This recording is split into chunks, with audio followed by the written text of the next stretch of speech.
সান্ধ্যকালীন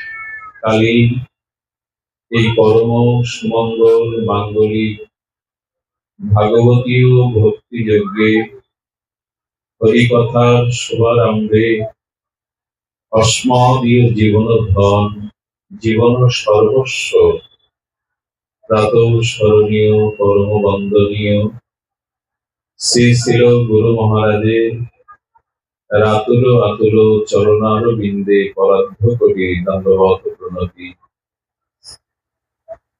সমাগত সংকীর্তন রসজ্ঞ বিদ্বান মহাপ্রভুর প্রিয় অনুরাগী ভক্তগণ, সাধুজন সজ্জনগণ, ধর্মশীলা শ্রদ্ধার শিলা মাতৃ শক্তি দেবী মুক্তি মাতৃগণ, সমা আদরণীয় সকল ভক্তগণ, সকলের চরণে বন্দনা পূর্বক দণ্ডবত প্রণতি। মর্যা আসক্ত মনা পার্থ। সুধীজন,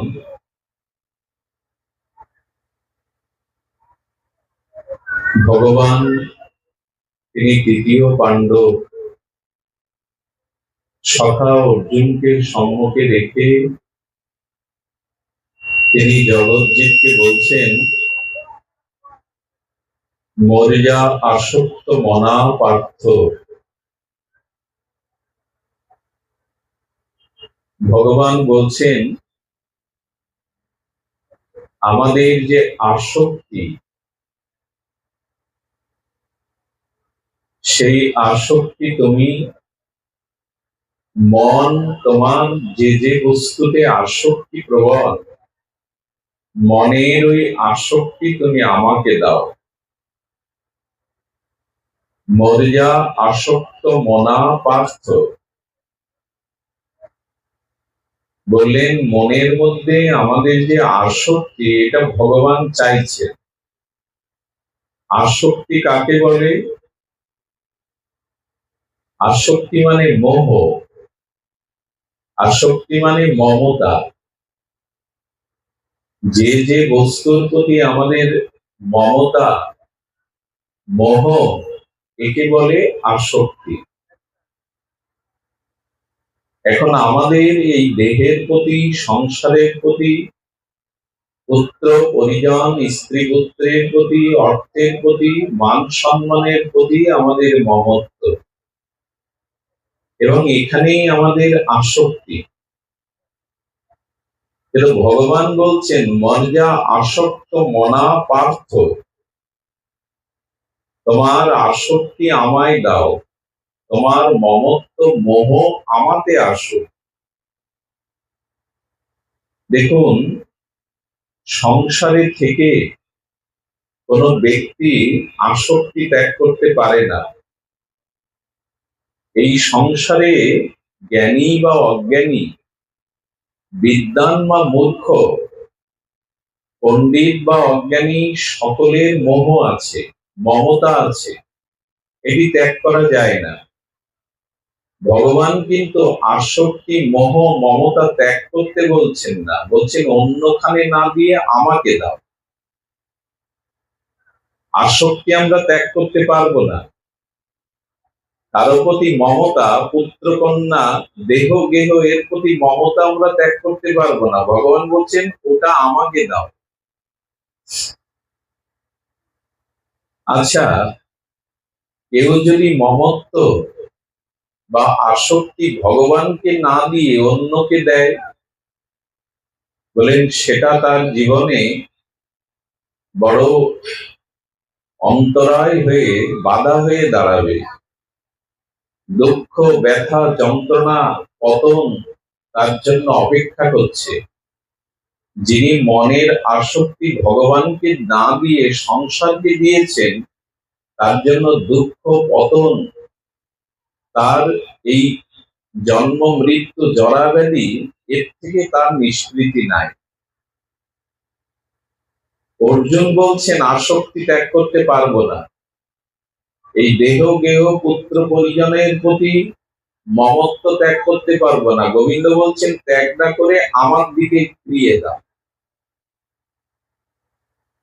আমাদের জীবনের ভুল হলো যেই মনের আসক্তি মমতা ভগবানকে না দিয়ে অন্যদের দিয়েছি। কারণ সংসারে যার প্রতি আসক্তি মমতা আনবে সেখান থেকে দুঃখ পেতে হবে। যে বস্তু আপনার ভালো লাগে, যার প্রতি আপনার মোহ আছে এবং যার প্রতি আপনি মমতা দিয়েছেন, সে চিরদিন আপনার কাছে থাকবেন আর আপনি তার কাছে থাকতে পারবেন না। দেখুন, যৌবনটা আমাদের সকলের কাছে অমৃতের মতো। যৌবনটা সকলেই ভালোবাসে, কিন্তু যৌবন থাকে কি? মানুষের জীবনের সৌন্দর্য হলো তার যৌবনে, কিন্তু এটা বেশি দিন থাকে কি? আর রোগ ব্যাধি হলে তো যৌবনেই শেষ হয়ে যেতে হয়। ভগবান বলছেন এই জন্য মনের আসক্তিটা তুমি অন্য কাউকে দিও না, আমাকে দাও। অর্জুন বলছেন মন বা মনের মমতা তুমি চাইলেই তোমাকে দেওয়া যায়, এটা কি কোনো বস্তু? অর্জুন দাবি করছেন তুমি মন বা মমতা আসক্তি চাইছো তোমাকে দিতে, কিন্তু মন তো আমার কাছে নেই যে তুমি চাইলে আর তোমাকে দিয়ে দেবো। আপনার কাছে আমি করতল চাইছি, ওটা আপনার হাতে। আমি চাইছি আপনি আমাকে দিয়ে দিলেন করতাল জোড়া, হাতে আছে বলে তো দিলেন। নগদ 10 টাকা আপনার হাতে আছে, চাইলে আপনি দিতে পারেন, কিন্তু যে বস্তু আমার হাতে নাই, আমার কাছে নাই, তা আমি দেবো কি করে? অর্জুন যেন বললেন আমার মন ঘুরে বেড়ায় সংসারে, আমি মন তোমায় কি করে দেবো? তুমি চাইছো বটে, দেবো কি করে? আমরাও কিন্তু ওই বলি, মন আমার কাছে নাই যে ভগবানকে আমি দিয়ে দেবো। মন ঘুরে বেড়াচ্ছে বিশ্ব সংসারে। অর্জুন বলছেন প্রভু মন আমি তোমাকে সহজে দিতে পারবো না, আমার হাতে নাই। আচ্ছা, আমি যদি প্রেমানন্দকে বলি যে সুন্দরবনের বানর আমি তোমায় এখন দান করলাম, একটি বানর তোমার হাতে দান করলাম, এই দান হবে তো? বানর কোথায়? সুন্দরবনে এসে চঞ্চল, এখানে বসে বানর দান করা যাবে কারো হাতে? অর্জুন বলছেন আমার মন চঞ্চল, সংসারে ঘুরে বেড়ায়, আমি তোমাকে মন কি করে দেব? তুমি চাইছো, তোমাকে কি করে দেব? ভগবান একটি মার্মিক কথা বলেছেন, মন কি করে ভগবানকে দেওয়া যায়, কি করে দিতে হয়, ভগবান বলছেন শুনুন। অর্জুনকে ভগবান বলছেন তুমি যখন শিশু ছিলে, আচ্ছা আমরা প্রত্যেকেই শিশু ছিলাম, শৈশবে আমরা মন বা মনের মমতা কাকে দিয়েছিলাম? মাকে। মা ছাড়া চিনতাম না, অন্য মায়েরা কোলে নিলে আমার কান্না থামতো না। মায়ের প্রতি আমার মন মমতা এগুলি গিয়েছিল অতি শিশু অবস্থায়। এরপরে যখন একটু মায়ের কোল থেকে নামতে শিখলাম, হামাগুড়ি দিতে শিখলাম, তখন আমাদের ভালো লাগতো খেলনা। খেলনা আমাদের কাছে এত প্রিয় যে ছোটবেলায় আমরা ঘুমাবার সময় খেলনাটা বুকে নিয়েই ঘুমাতাম। অর্থাৎ আমরা অতি শিশুকালে আমাদের মনটা খেলনাকেও দিয়েছি। আছে না, বাচ্চাদের দেখবেন ওই রঙিন খেলনা বড় ভালো লাগে, দিয়ে দিত, তাই না? ছোট ছোট গাড়ি কিনে দিয়ে দিত, ওখানে ওই দেখবেন ওই তারে না লাগে, তারে বন্ধ হয়ে যায়। তো এরপরে যখন আমি ধীরে ধীরে শশীকলার ন্যায় বেড়ে উঠলাম, তখন আমাকে প্রাথমিকে ভর্তি করার পরে স্কুলের বাচ্চাদের সহপাঠীদের প্রতি মন দিয়েছিলাম, ওদের ভালো লাগতো, ছোট ছোট বাচ্চারা একসাথে খেলতো। এরপরে যখন মাধ্যমিকে এলাম তখন বিদ্যা ভালো থাকতো, অর্থাৎ যখন আমরা স্কুলে পড়ি তখন বিদ্যা ভালো লাগতো। বিদ্যা সমাপ্তের পরে টাকা ভালো লাগতে লাগলো, মানে রোজগার করতে হবে, চাকরি হোক ব্যবসা হোক। এরপরে যখন ঘর বাড়ি করে বিবাহ করলাম তখন মনের আসক্তি মমতা স্ত্রীতে গেল। যখন সন্তানাদি আসলো জগতে তখন স্ত্রীর থেকে আরো সন্তানের প্রতি মমতাটা চলে গেল। ভগবান বলছেন অর্জুন, মন বা মনের মমতা এইভাবে কতজনকে দিয়েছো ছোটবেলা থেকে? মাকে দিয়েছো, খেলনাকে দিয়েছো, বিদ্যাকে দিয়েছো, টাকাকে দিয়েছো, স্ত্রীকে দিয়েছো, পুত্রকে দিয়েছো। ওইভাবে মনটা আমাকে দিতে পারো না ওদের মতো? ওদের তো দিয়ে এসছো ছোটবেলা থেকে, ওইভাবে মন আমাকে দাও। আমাদের জীবনের ভুল হলো এই, মন অনেককেই দিলাম, শুধু ভগবানকে রাধারানীকে দিতে পারলাম। আচ্ছা, এখানে যারা আছেন আজ পর্যন্ত যাদের মন দিয়েছেন আপনি সংসারে, যাদের প্রতি আপনার মমতা আছে, আসক্তি আছে, তাদের থেকে ব্যথা পাননি এমন একটা লোক এখানে আমাকে দেখা। যাদের আপনি মন দিয়েছেন, যাদের প্রতি আপনার মমতা আছে, মানে ভালোবাসা দিয়েছেন, যাদের আঘাতটা কি কেউ আকাশ থেকে এসে দেয় আমায়? ব্যথা কি কেউ কি মাটি করে দেয়? যাদের মন দিয়েছি, যাদের প্রতি আমার আসক্তি, ব্যথাটা সেখান থেকেই আসে। কারণ কি জানেন, ভগবানের সাথে ছাড়া আমাদের মন সংসারে কারোর সাথে 16 আনা মিশবে না। কেউ কারো মনের মতো হয় না। ভগবানই কেবল আমাদের মনের মতো হয়, অন্য কেউ সংসারে আমাদের মনের মতো হয় না।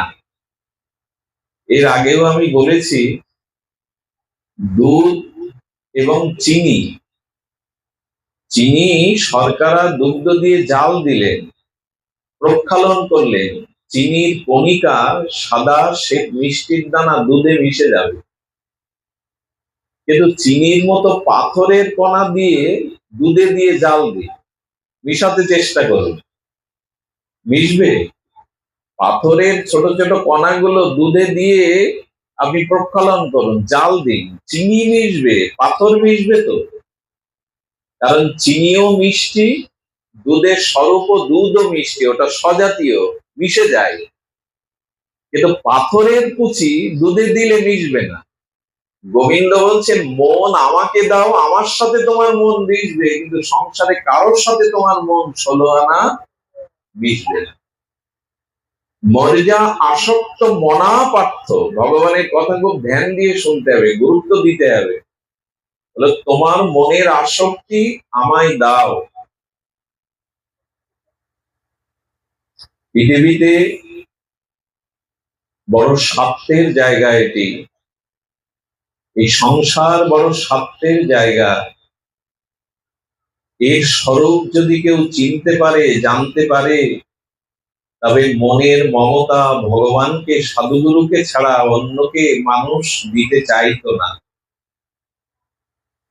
দেখুন, সংসারে যার কাছ থেকে আপনি সুখ পেতে চাইছেন, এই জন্য তো মন দিয়েছেন, ভালোবাসা, অনুরাগ, মমতা দিয়েছেন, কারণ আপনি সবার কাছ থেকে সুখ চান। আমার স্ত্রীর কাছ থেকে, পুত্রকন্যার কাছ থেকে, প্রতিবেশীর কাছ থেকে সুখ চাই। কিন্তু সব থেকে বড় কথা, সুখ আমাতে নাই তো আমি আপনাকে সুখ কি করে দেব? শান্তি আমার মধ্যে নাই তো সেটা আমি কি করে দেব? যার কাছে আপনি শান্তি চাইছেন, অখণ্ড সুখ চাইছেন, সে আপনাকে শান্তি দিতে পারবে না, ব্যথাই দেবে, যন্ত্রণাই দেবে। কারণ এই সংসার কেউ আপনাকে শান্তি দিতে পারে না। মনে হয় শান্তি পাবো, মনে হয় সুখ পাবো, কি করে বোঝায় বলুন তো? একটা সাদা কাপড়ে পর্দার উপরে শিল্পী বড় বড় চমচম, রসগোল্লা, মিষ্টি আঁকিয়েছে, পাত্রের উপরে এগুলো রং তুলি দিয়ে আঁকিয়ে একটা শিশুর সামনে এই পর্দা টানিয়ে দিয়েছে। এখন ওই শিশু পর্দায় আঁকানো রসগোল্লা, মিষ্টান্ন দেখে হাত দিয়ে নিতে যাচ্ছে। শিশু তো, ওর মধ্যে পাবে তো মিষ্টি? দেখছে মিষ্টি, দেখছে পাত্রের উপরে রসমালাই, কিন্তু শিশুটা ওই আঁকানো পর্দায় ওটা নিতে গেলে পাবে না, কারণ ওটা আঁকানো, প্রকৃত মিষ্টি ওখানে নাই। আচ্ছা, যদি কোনো জঙ্গলের মধ্যে নদী থাকে আর সেই নদীর স্বচ্ছ জলে আপনি দেখছেন জঙ্গলের ছায়া পড়ে, পড়ে না? নদীর পাশে জঙ্গল, সেই গাছগাছালির ছায়াগুলো স্বচ্ছ জঙ্গলের জলে ছায়াটা পড়ে। এখন আমি যদি জিজ্ঞাসা করি জলের মধ্যে জঙ্গল দেখছেন, জঙ্গলের ছায়াটা স্বচ্ছ নদীতে পড়েছে, জলে কি জঙ্গল থাকে? জলের মধ্যে কি জঙ্গল থাকে? থাকে না, কিন্তু দেখা যাচ্ছে যে, বলে ওটা তো ওই বৃক্ষের প্রতিচ্ছবি, ছবি। জঙ্গল দেখা যাচ্ছে কিন্তু জলের মধ্যে আসলে জঙ্গল নাই। আচ্ছা, একটা সোনার চেন গাছে একটা পাখি নিয়ে বাঁধিয়ে দিয়েছে, যার চেন, সে খুঁজতে খুঁজতে দেখছে যে নদীর তীরে স্বচ্ছ জলের মধ্যে চেনটা পড়ে আছে। ও বারবার চেনটা নিতে যাচ্ছে, জল ঘোলা হয়ে যাচ্ছে, চেনটা পাচ্ছে না। আবার তীরে দাঁড়িয়ে জল শান্ত হলে আবার হাত বাড়াচ্ছে, পাচ্ছে না। হার কোথায়? কথা বলুন, হার কোথায়? উপরে গাছের ডালে। আর ও যেটা খুঁজছে জলের মধ্যে, ওটা হাড়ের ছায়া। দেখা যাচ্ছে চকচক করছে হার, কিন্তু পাবে তো? তেমনি সংসারে সুখ দেখায় যে এদের কাছ থেকে সুখ পাবো, দেখাই সুখের মতো। সুখ আজ পর্যন্ত সংসারে কেউ পায়নি, শান্তি চির শান্তি সংসারে কেউ। একজন বলুন না আপনার সংসারে কোনো দুঃখ নেই, আপনি চির সুখী। আমি এই আসন থেকে নেমে আপনার চরণ সেবা করবো সারা জীবন, কথা দিলাম। এর মধ্যে এমন কেউ নাই যে বলতে পারেন সংসারে আমি চির সুখী। আচ্ছা, দৃষ্টান্ত আরো এসেছে। আয়নার সামনে আপনি দাঁড়ালেন, এখন আয়নার মধ্যে আপনি আপনাকেই দেখছেন, আপনার দেহের ছায়াটা, শরীরের ছায়াটা আয়নার মধ্যে আপনি দেখছেন। এখন আয়নার মধ্যে মুখ দেখা যাচ্ছে, আপনারই তো মুখ, ওই মুখে খাদ্য দিতে পারবেন? হা করলেন, আয়নার মধ্যেও হা হলো, তো খাদ্য দিতে পারবেন? আচ্ছা, আয়নার মধ্যে যে রমণী নিজেকে দেখছে তার কানে দুল নেই, আয়নার মধ্যে গিয়ে ওই কানে দুল পরানো যাবে তো? বোঝা যায় কথা? আমি সহজ করে বোঝাতে চাইছি, আয়নার মধ্যে আপনাকে দেখা যায়, মুখ দেখা যায়, কিন্তু ওতে খাদ্য দেওয়া যায় না। আচ্ছা, আয়নার মধ্যে দেখলেন চুলগুলো আলু থালু করা, আয়নার মধ্যে গিয়ে ঠিক করা যাবে তো চিরুনি দিয়ে? সংসারটাও সুখের মতো, ছায়ার মতো দেখায়। মানুষ সুখ পাবে বলে একটার পর একটা ঘর বাঁধে, স্ত্রী আনে, পুত্রকন্যা, টাকা পয়সা, কিন্তু কোনো কিছুতেই প্রকৃত সুখ নাই। গোবিন্দ বলেছেন সংসারে প্রকৃত সুখ নাই। সুখের আশা করে মানুষ, সুখের স্বপ্ন দেখে মানুষ, মনে এইবার সুখী হব, কিন্তু প্রকৃত সুখ এইটা বোঝা দরকার। এইটা না বুঝলে ভগবানের দিকে মন যাবে না, ভগবানের দিকে মমতা যাবে না। সংসারে কেমন সুখ নাই জানেন? তুলসীদাস গোস্বামী রামচরিত মানসে বড় মার্মিক কথা। তুলসীদাস গোস্বামী বলেছেন, আপনি দুগ্ধ ঘোল বা মাখন, ঘোল করে দধি করে মন্থন করলে মাখন উঠবে, আমরা সবাই জানি।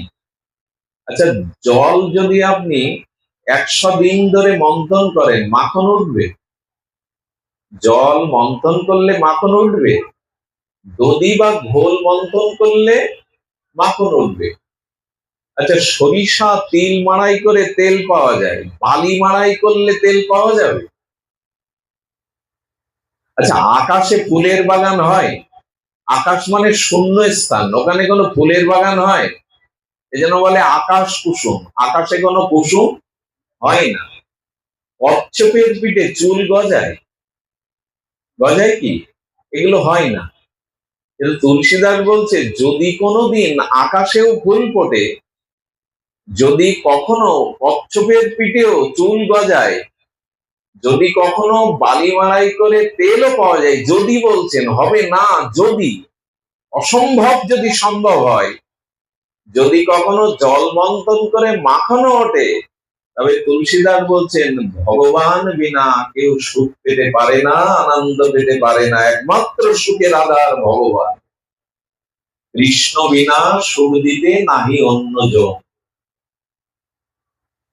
তেল দিয়ে প্রদীপ জ্বালানো যায়, তৈল বা ঘৃত দিয়ে, জল দিয়ে প্রদীপ জ্বালানো যায় না। তেমনি কৃষ্ণ বিনা, ভগবান বিনা মানুষ সুখী হতে পারে না। যদি বলেন তাহলে যারা ভগবানকে আশ্রয় করেছে, ভগবানের ভজন করে, তারা সুখী, বলে ঠিক ঠিক ভগবানের চরণ যারা আশ্রয় করেছে, ঠিক ঠিক মানে কপটতা থাকলে হবে না। একটা কথা বলি, খুব মার্মিক কথা, কপটতা থাকলে কিছুই হবে না। তার কারণ হলো দুধ আর জল মিশে যাবে। আধা লিটার দুধ আর আধা লিটার জল মিশিয়ে দিন, মিশে যায় কিনা বোঝা যায় না, বাইরে দিয়ে সবাই বুঝতে পারে না। কিন্তু এই দুধ আর জল আলাদা হবে কখন জানেন? যে মিশে গেল, ওতে যদি একটু টক দিয়ে দেয়, টক দিলে কি হয়?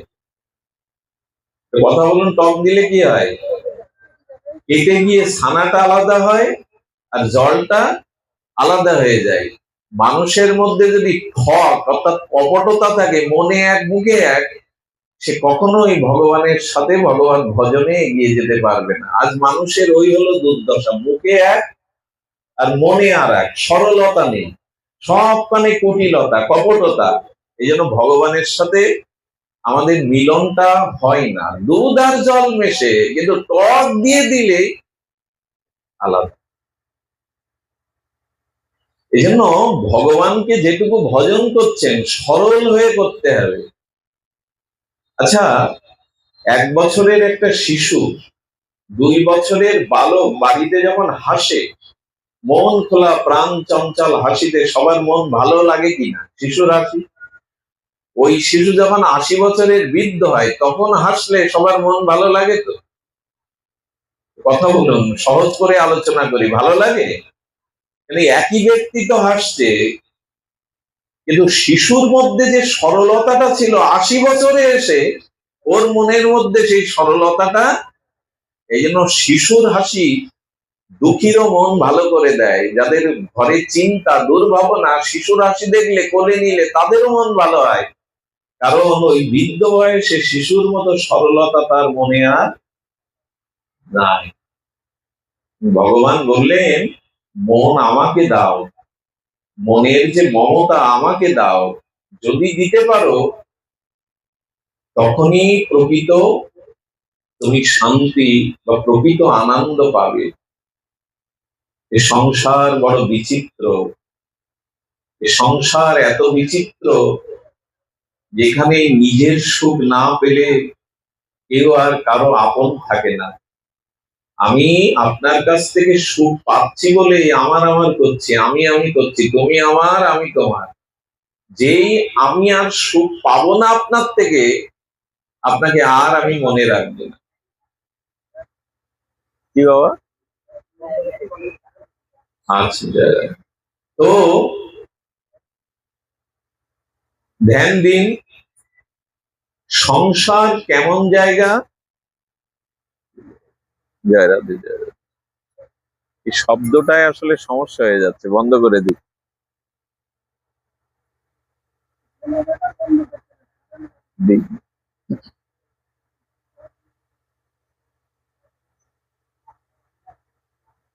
জয় রাধে।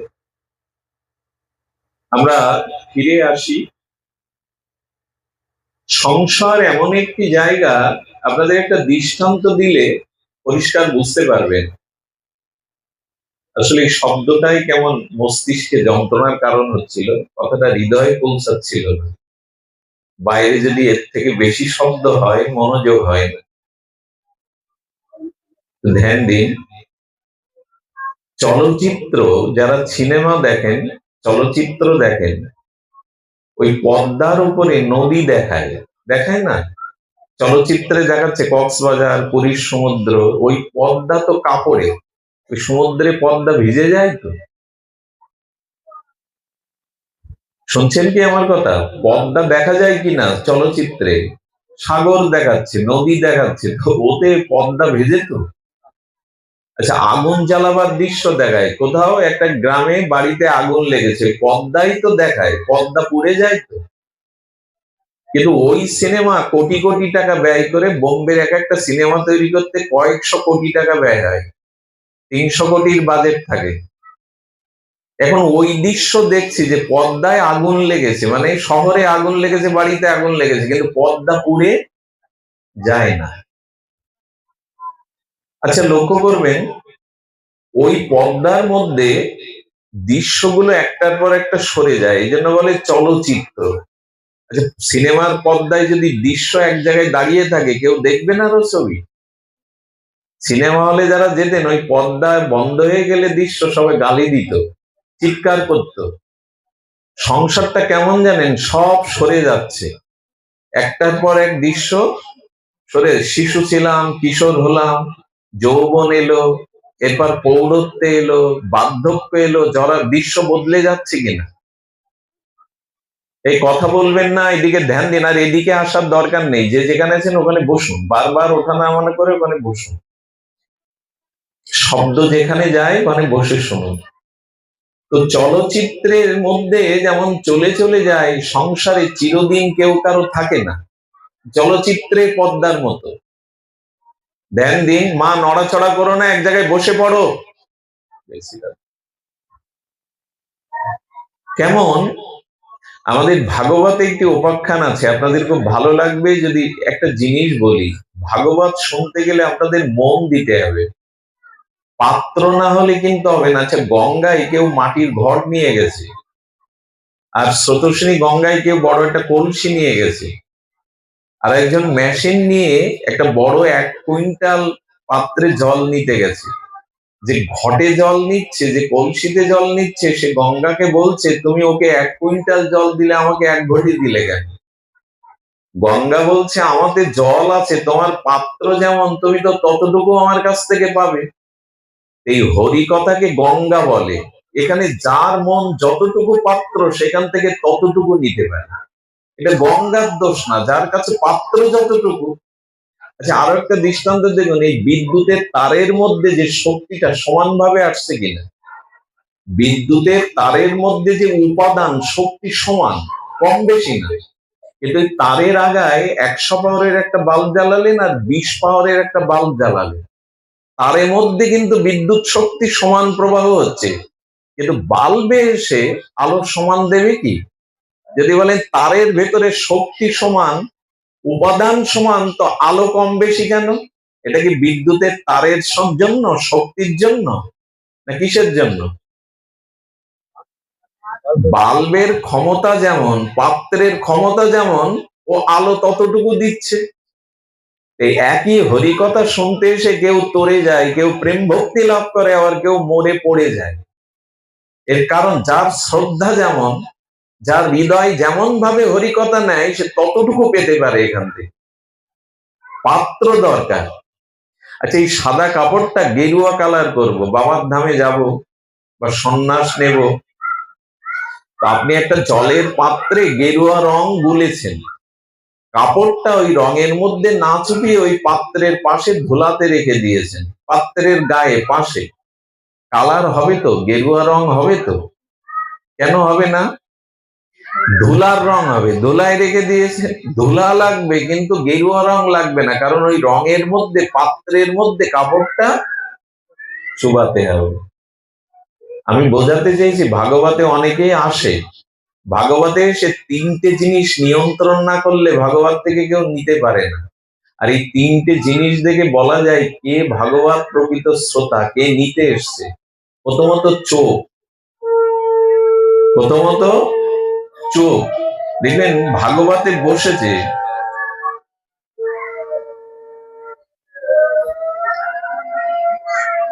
ভাগবতে বসেছে, কিন্তু কি করছে, একবার এদিকে তাকাচ্ছে, একবার এদিকে তাকাচ্ছে, একবার উপরে কি টানানো, একবার পাশে কারা এসছে, বলে এরা ভাগবত নিতে পারে না। কারণ চোখ চঞ্চলতার পরিচয় বহন করে। আপনি চঞ্চল কিনা স্থির হয়ে শুনছেন কি, যেটা আপনার চোখ বলে দেয়। কারণ নিদ্রা আসছে, গরমে আসতে পারে, কিন্তু এটা হরি কথা। নিদ্রা তো রাত্রে যাবই, আমরা ঘুমাতে তো যাবই। এখন নিদ্রা আসছে মানে চোখই বলে দেয় আপনি গ্রহণ করছেন কিনা। দ্রোণাচার্য অস্ত্রগুরু সবাইকে ডেকেছেন যে তোমরা কে কেমন আমার কাছ থেকে বিদ্যা নিলে। দুর্যোধনকে ডেকে বলছে একটা কাঠের পাখি আমি গাছের শাখায় রেখেছি, তীর দিয়ে ওই পাখির চোখ বিদ্ধ করতে হবে। দুর্যোধনকে তীর ধনুক দিয়ে গুরু দ্রোণাচার্য বলছে তুমি কি দেখছো? বলে একটা গাছ দেখছি, গাছের একটা শাখা দেখছি, তার উপর একটা পাখি দেখছি। তো তীরটা মারতে হবে কোথায়? বললো পাখির চোখে। বললো দুর্যোধন তোমার কাজ না, সরে দাঁড়া। এক এক করে সবাইকে ডাকছেন, কেউ বলছে পাখি দেখছি, পাখির চোখ দেখছি, কেউ বলছে গাছের শাখা দেখছি। সবশেষে অর্জুনকে ডেকে বলা হলো, অর্জুন তুমি কি দেখছো? বললো গুরুদেব আমি সারা জগৎ জোড়া সব দিকে ওই এক চোখকেই দেখছি। আচ্ছা, যে সব কানে চোখ দেখে তার তীর কোথায় যাবে? তো ভাগবতে এলে আগে লক্ষ্যটা ঠিক করতে হবে। প্রভু সংসারে রোগ শোক জ্বালা মালা যন্ত্রণা, প্রতিদিন তো তোমার সাধু সঙ্গ হরিকথা ভাগ্যে পাই না। আজকে যখন পেয়েছি তখন চোখ দিয়েই আমি তোমার করুণা কৃপা নেব। কারণ চোখ দিয়ে কি হয় জানেন? কৃষ্ণ ভক্ত সঙ্গ করি, কৃষ্ণ ভক্ত অঙ্গ হেরি, শ্রদ্ধান্বিত শ্রবণ কীর্তন। ছিল ঠাকুর নরোত্তম বলছেন চোখ দিয়ে অনেক কিছু গ্রহণ করা যায়।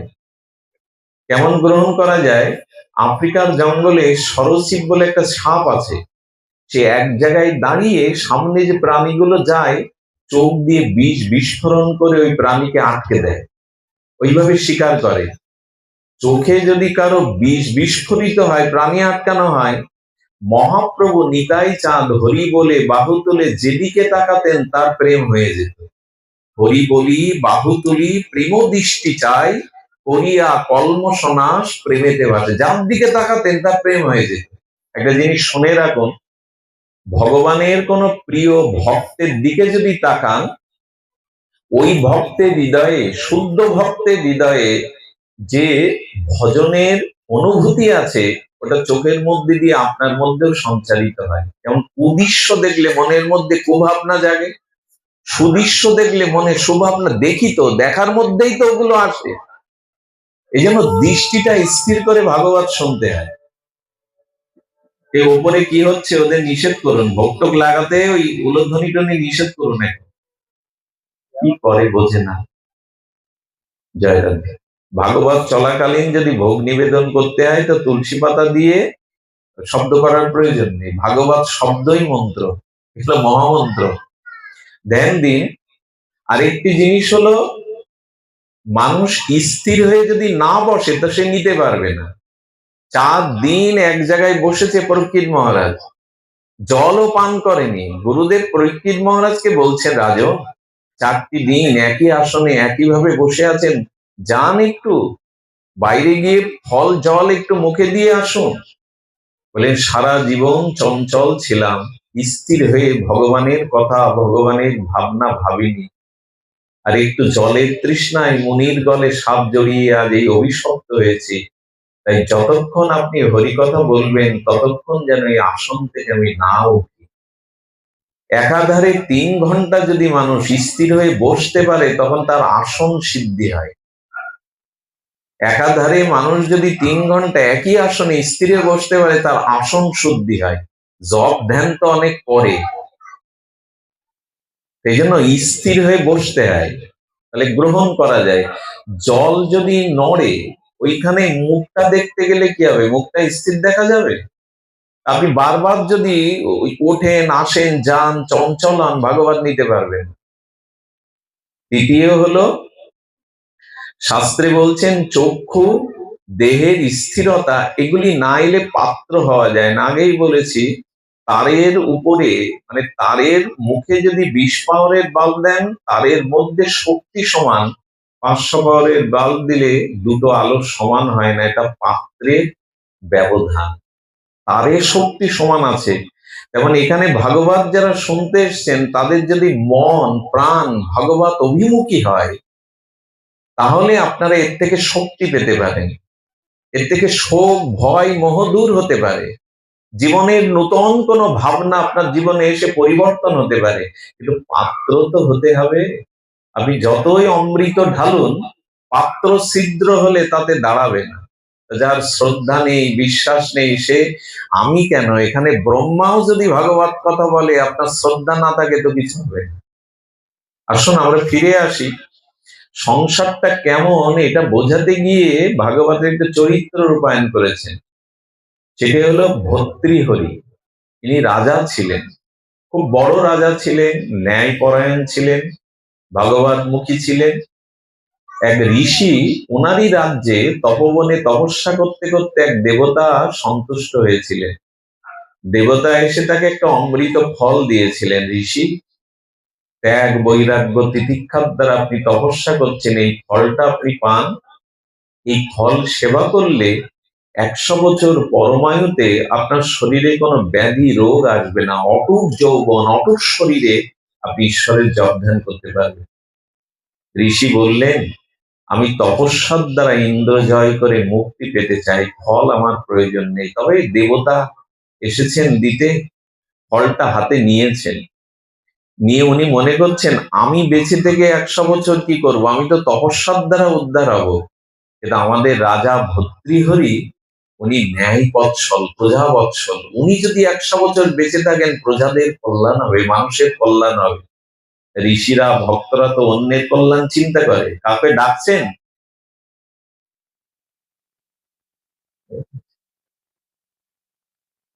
তো কি করেছেন ঋষি, তখন ওই দেবতার অমৃত ফলটা নিয়ে ভর্তৃহরি রাজার কাছে এসে বললেন, রাজা আপনি মহান রাজা, ন্যায় প্রজাবৎসল, এই ফলটা দেবতার কাছ থেকে আমি পেয়েছিলাম উপহার, আপনি এই ফলটা আহার করলে 100 বৎসর নীরব অটুট আয়ু পেয়ে আপনি প্রজাদের সেবা করতে পারবেন। রাজা যখন ঋষির কাছে ফলটা পেল, আনন্দ পেল বটে, এমন একটি বস্তু পেলে কেনা আনন্দ পায়।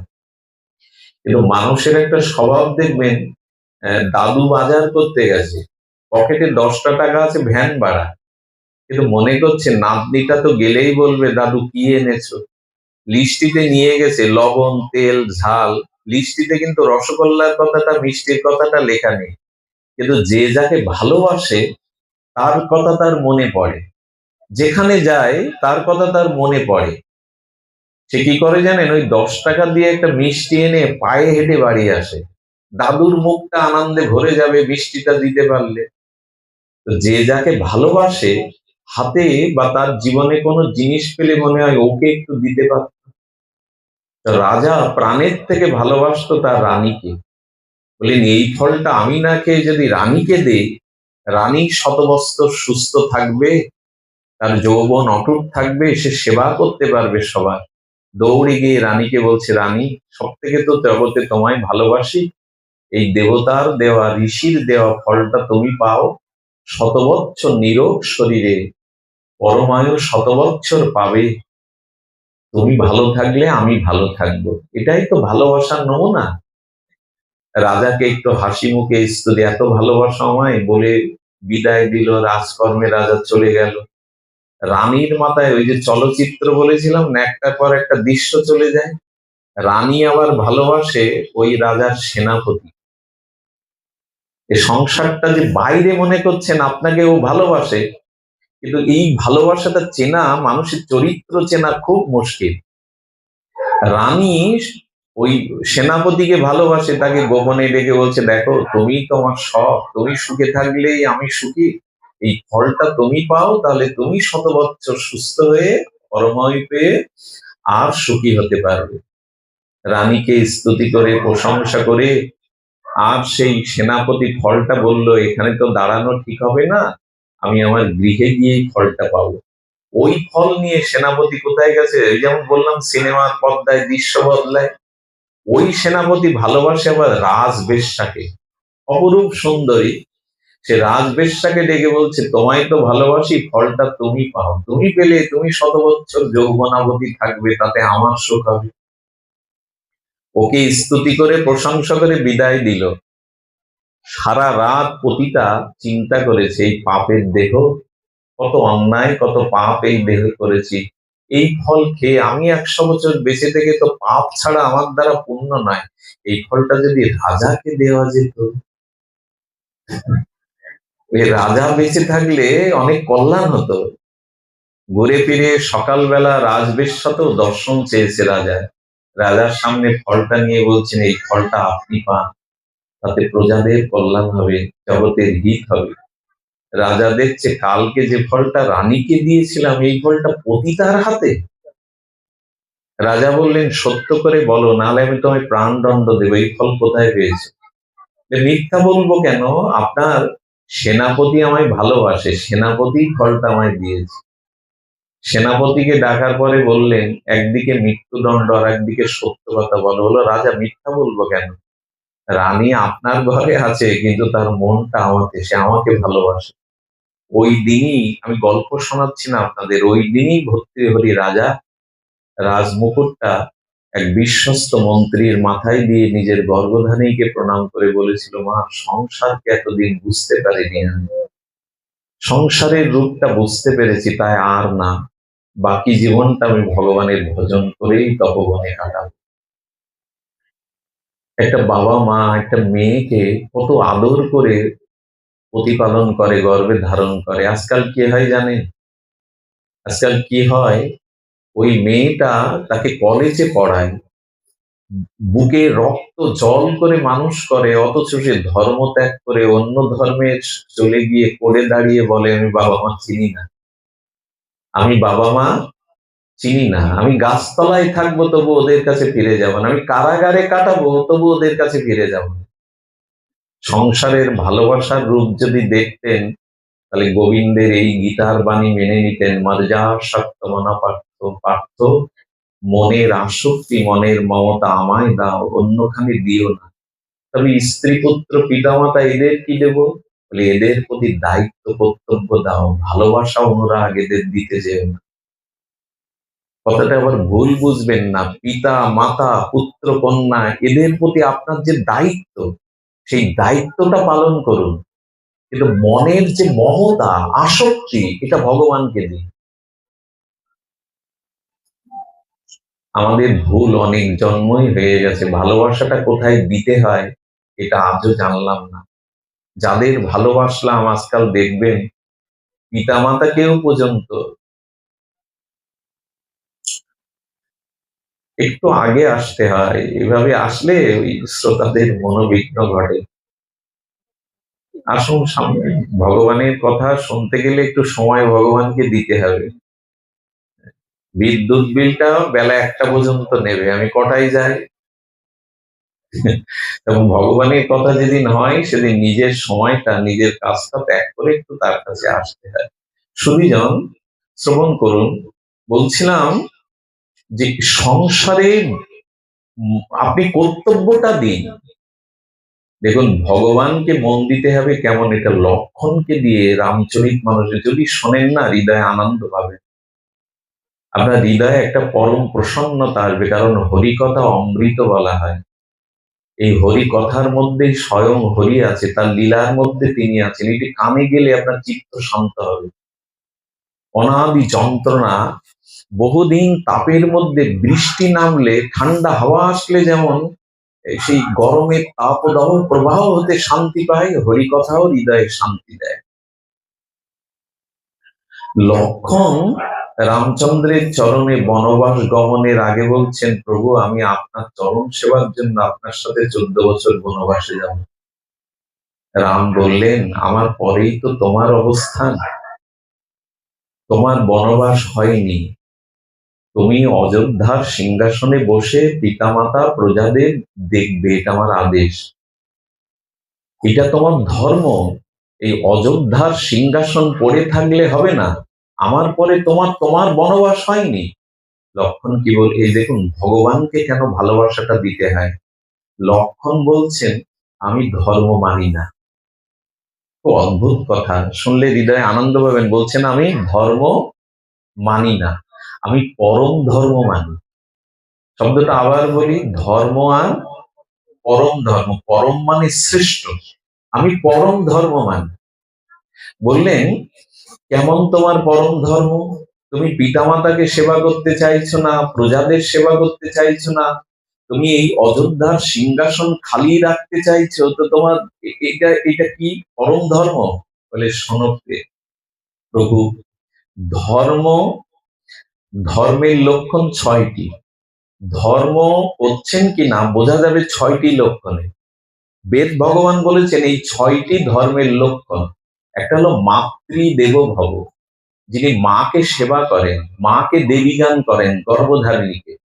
একটা কথা বলি, আজকাল দুর্গা পূজা, কালী পূজা, বাসন্তী পূজা, ভাগবতী পূজা, ষষ্ঠী পূজা, আপনি সব পূজায় যান, ঘটা করে প্রণামও করেন, একটু সন্দেশ মিষ্টান্ন কিনে দিয়ে আসেন পুরোহিত ঠাকুরের কাছে।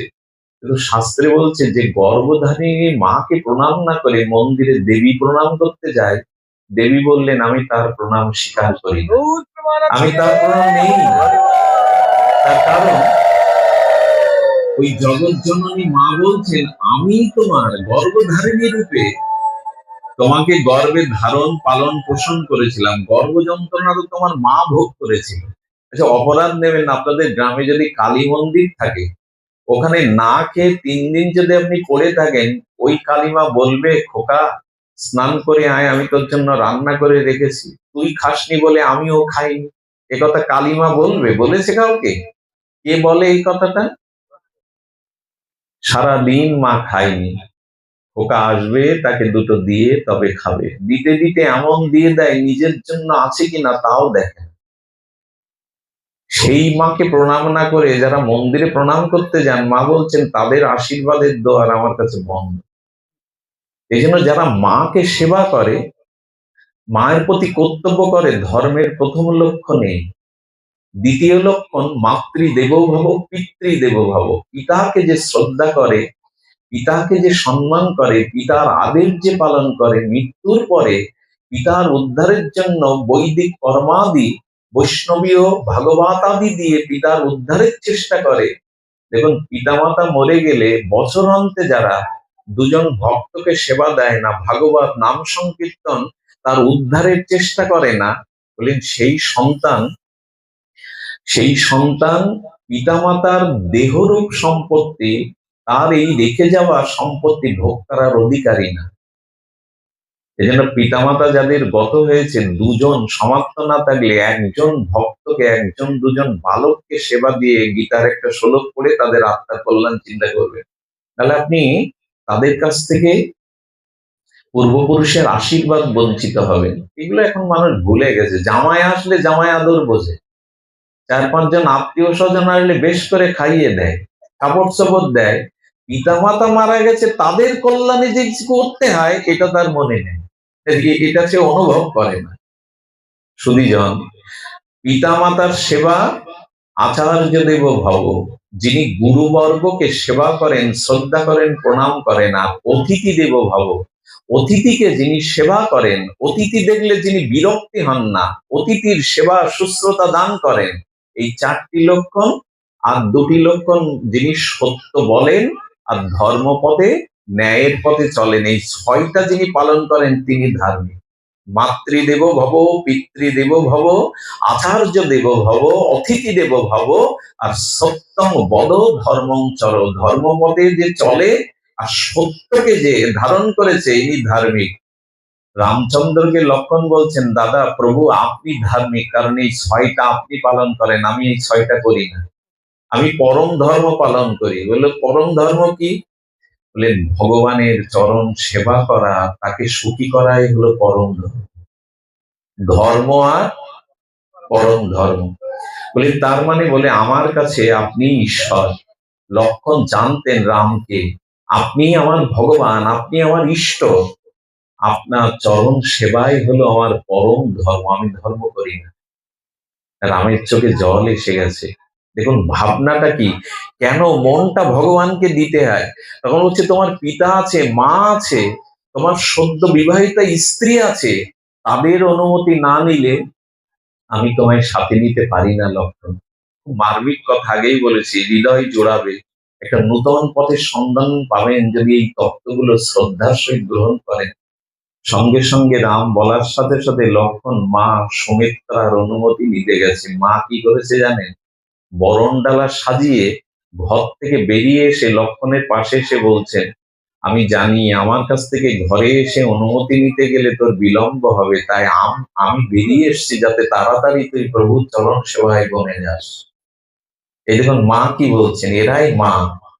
দেখুন জন্ম দিয়ে যে মা সন্তানকে সুশিক্ষা দেয় না, ধর্ম শিক্ষা দেয় না, সাধুগুরুর চরণে এগিয়ে দেয় না, সে জন্ম দিয়েও মা না। শুনে রাখুন, যে সন্তানকে মুক্তির উপায় শিখিয়ে দেয় না, ভগবানের চরণ পথে এগিয়ে দেয় না, আদর্শের পথে, আমি বলছি না, ভাগবত বলেছেন মাতা না সৎসৎ।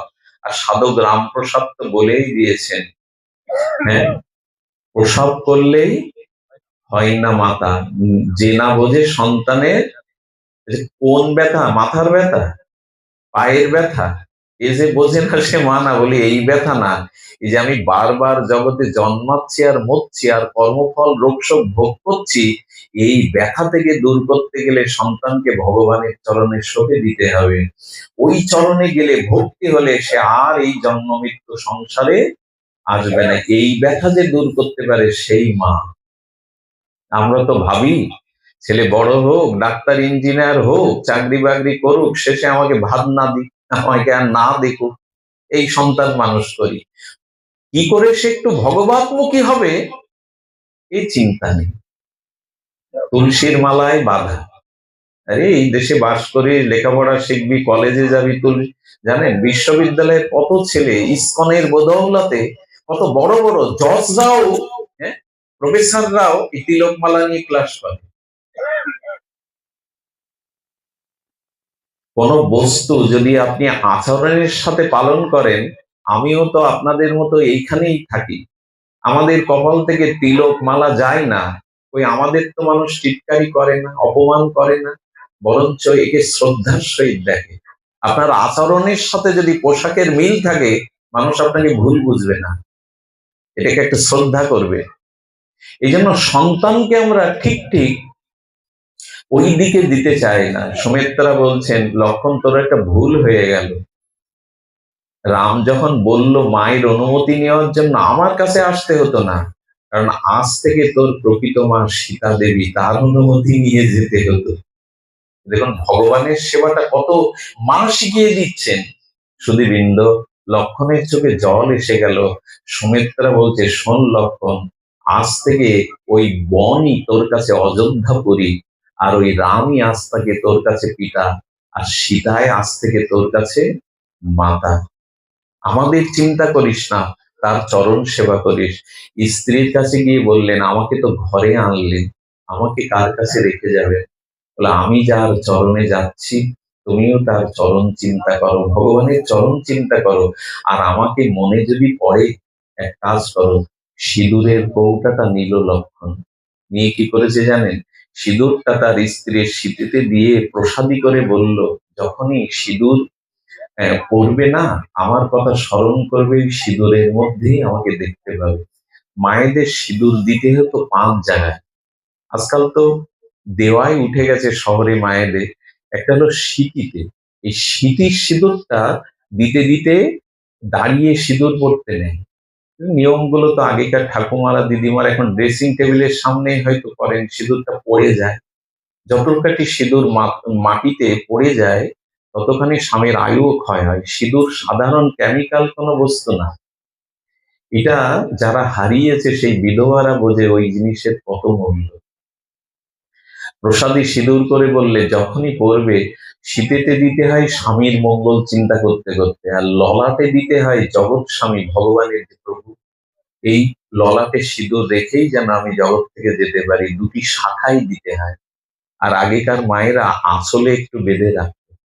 রাজস্থানের মায়ের এখনো ছোট্ট একটা সিঁদুরের কৌটা আঁচলে বেঁধে রাখে, স্বামী যখন যায় তখন ওটা বুকে শুয়ে দেয়, আয়ুটা আঁচলে বেঁধে রাখে। এসব আপনাদের করার দরকার নেই, কিন্তু সিঁদুরটা সুন্দর করে দিয়ে, দেখা যাবে না, অল্প একটু দিতে হবে এরকম না, এটা অনেক বড় সম্পদ। ওই সিঁদুর দিয়ে গেলেন। আর রাম বলছেন, আচ্ছা পিতামাতার সেবা না করে আমার সেবা করছো, তাতে পরম ধর্ম হবে কি করে? বলেন পিতামাতার ঋণ কোটি জন্মেও শোধ করা যাবে না, কিন্তু আবার পিতামাতার ঋণ শোধ করা যাবে, কোটি জন্মেও যাবে না। শুধু যদি পিতামাতাকে সেবা করি কোটি জন্মেও মায়ের ঋণ শোধ করা যাবে না, কিন্তু যদি ভগবানের চরণ সেবা করি তাহলে ভগবান কৃপা করে ওই পিতামাতাকে নিজ ধামে নিয়ে গেলে তখন আমি ঋণ মুক্ত হব। তাই পিতামাতার ঋণ শোধ হয় না। আচ্ছা, এই যে তুলসী বৃক্ষের গোড়াতে জল না দিলে আগায় দিলেন, শাখা প্রশাখায় দিলেন, ওই বৃক্ষ বাঁচবে? বলেন প্রভুর চরণ সেবা করলে প্রভু ওই কুলকে উদ্ধার করে নিয়ে যান, কিন্তু পিতামাতার সেবা করলে ভগবান উদ্ধার হবে? প্রভু আমি ভুল করিনি। যেন ভগবানের সেবা বাদ দিয়ে, ভগবানের প্রতি ভালোবাসা বাদ দিয়ে আর যে ভালোবাসা সংসারে দিয়েছেন, একদিন অভিশাপ হয়ে আপনার পতন ঘটাবে। ভালোবাসা কাকে দিতে হয় এটা ভাগবত থেকে, গুরুদেবের কাছ থেকে জানতে হয়। লক্ষণ সব ছেড়ে 14 বছর ভালো করে ঘুমায়নি, 14 বছর জেগে জেগে প্রভুর চরণ সেবা করত। প্রভুর চরণে যে ধুলি লেগে যেত, আঁচলে করে ঝর্ণা থেকে জল ভিজিয়ে এনে ওই চরণ মুছে দিত।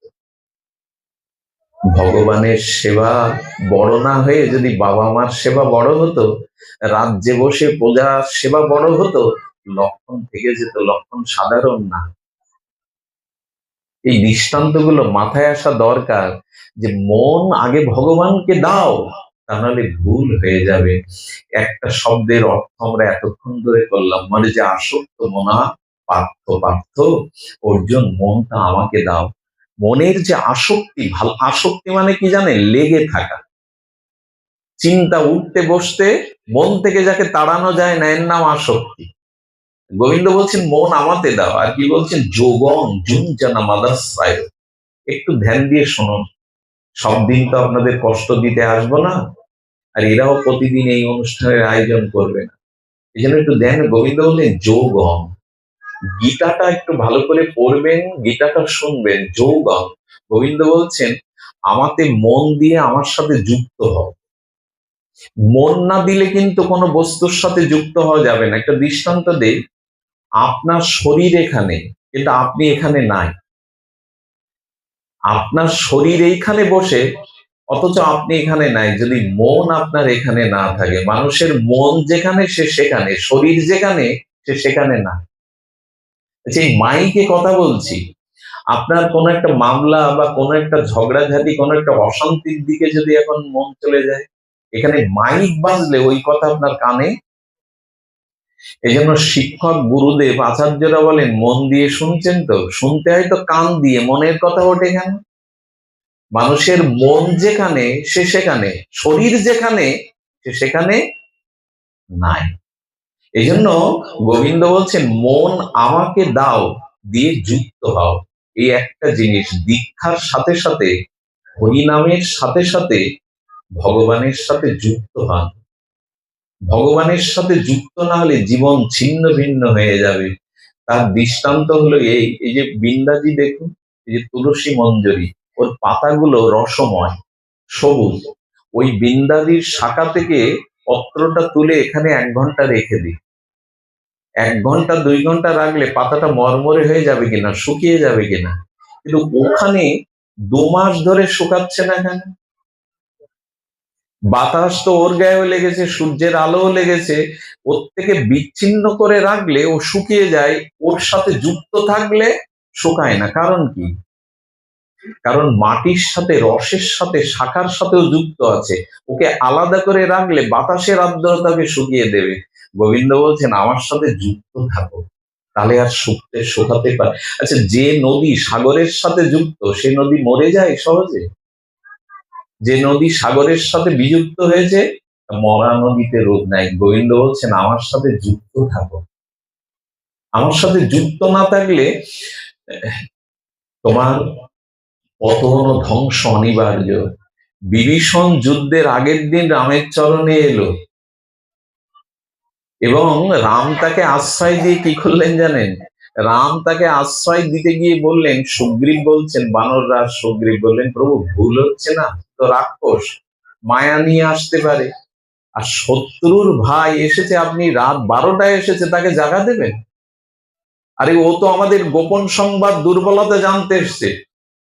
রাম ভগবান তখন বলছেন সুগ্রীব কি করা উচিত বলে ওকে বন্দি করে, যুদ্ধ শেষ হয়ে গেলে ওকে ছেড়ে দিই, কারণ ওর দুষ্ট রাবণের ভাই, শত্রুর ভাই, কাল যুদ্ধ, ও আমাদের দুর্বলতা জানতে এসছে। রাম বলছে এটা রাজনৈতিক প্রজ্ঞা, তুমি রাজনৈতিক বুদ্ধিতে ঠিক বলেছো, শত্রুর ভাইকে রাতের অন্ধকারে, কিন্তু তুমি যেমন রাজনৈতিক বুদ্ধি বলছো, আমার একটা ধর্ম আছে। আহা, রঘুপতি রাম বলছেন আমি ভগবান, আমার একটা ধর্ম আছে, কেউ যদি আমার চরণে আশ্রয় নেয়, আমাতে যুক্ত হয়, তবে আমি তার অনন্ত জন্মের পাপটা মুছে দিয়ে আমার করে নিই, আমি তাকে ত্যাগ করি না, আমি তাকে ত্যাগ করি না।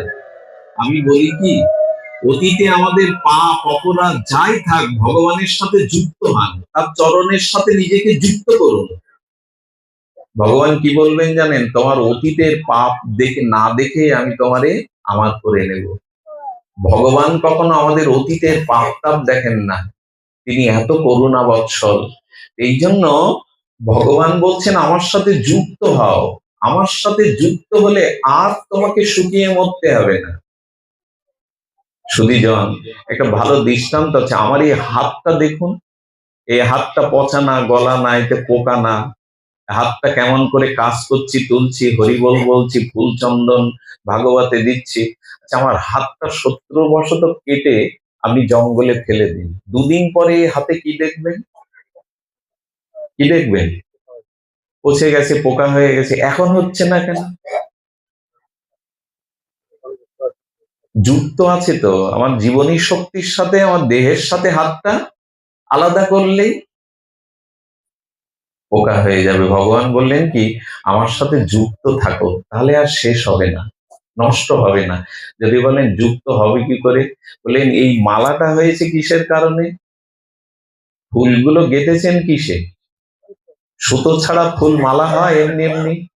সুতেতেই তো মালা, ফুলগুলো গেঁথেছেন সুতোতে, তাই মালা হয়েছে। গোবিন্দ বলছেন অমনি করে রান্না করছো, জিউ ভাই মনে মনে আমার নামটা করে আমার সাথে যুক্ত থাকো না, হরে কৃষ্ণ বলো। রান্না করছো তাতে কি, জীবটা তো পড়ে আছে, জীবটা তো আর রান্না করছে না। জিউ ভাই হরে কৃষ্ণ বলো, যুক্ত থাকো। ভগবানের নাম আর ভগবান এক, যুক্ত হলে। মায়েরা ঘর মুছছেন, ঝাড়ু দিচ্ছেন, জিহ্বাকেই ঝাড়ু দেয়? জিহ্বা কি করে? বসে থাকে। বলে জিহ্বাটাকে নাড়াও। এগুলো কি পারা খুব কঠিন? কিন্তু সাধু সঙ্গ না করে, হরিকথা না শুনে এই জিনিসগুলো মাথায় ঢোকে না, ঢোকে সংসার চিন্তা। তাই শাস্ত্র বলছে ঘর মুছতে গিয়ে, স্নান করতে গিয়েও, সাবান মাখতে গিয়েও, বাথরুমে দেখবে মানুষ গুনগুন করে গান গায়। ভগবান বললেন ওই সময় আমার নামটা করো না, গুনগুন করে শব্দটা করো না। আচ্ছা, হরি নামে আনন্দ বেশি না গানে আনন্দ বেশি? বাহ্যিক গানে স্বীকার করার বেলায় তো স্বীকার করি, এইটা না করে ওটা করি কেন? আনন্দ না পেলে তো আর ওই গান গাইতাম না। আচ্ছা, আমি একটা দৃষ্টান্ত দিচ্ছি। এখানে বাংলাদেশের একজন সেরা শিল্পী আনুন, শিল্পী এনে 24 ঘন্টায় একটা গান গাইতে বলুন, এক গান 24 ঘন্টা গাবে বারবার, থাকবেন বসে আপনারা? যত বড় শিল্পী হোক, 10 বার, 50 বার, কিন্তু 3 দিন ধরে এই একই তো হরে কৃষ্ণ নাম হয়, মানুষ বসে শোনে কেন? একই তো শব্দ, হরে কৃষ্ণ কৃষ্ণ কৃষ্ণ হরে হরে, হরে রাম রাম রাম হরে হরে, একই তো ভগবানের নাম। 7 দিন হচ্ছে, 5 দিন হচ্ছে, শোনে কেন বসে?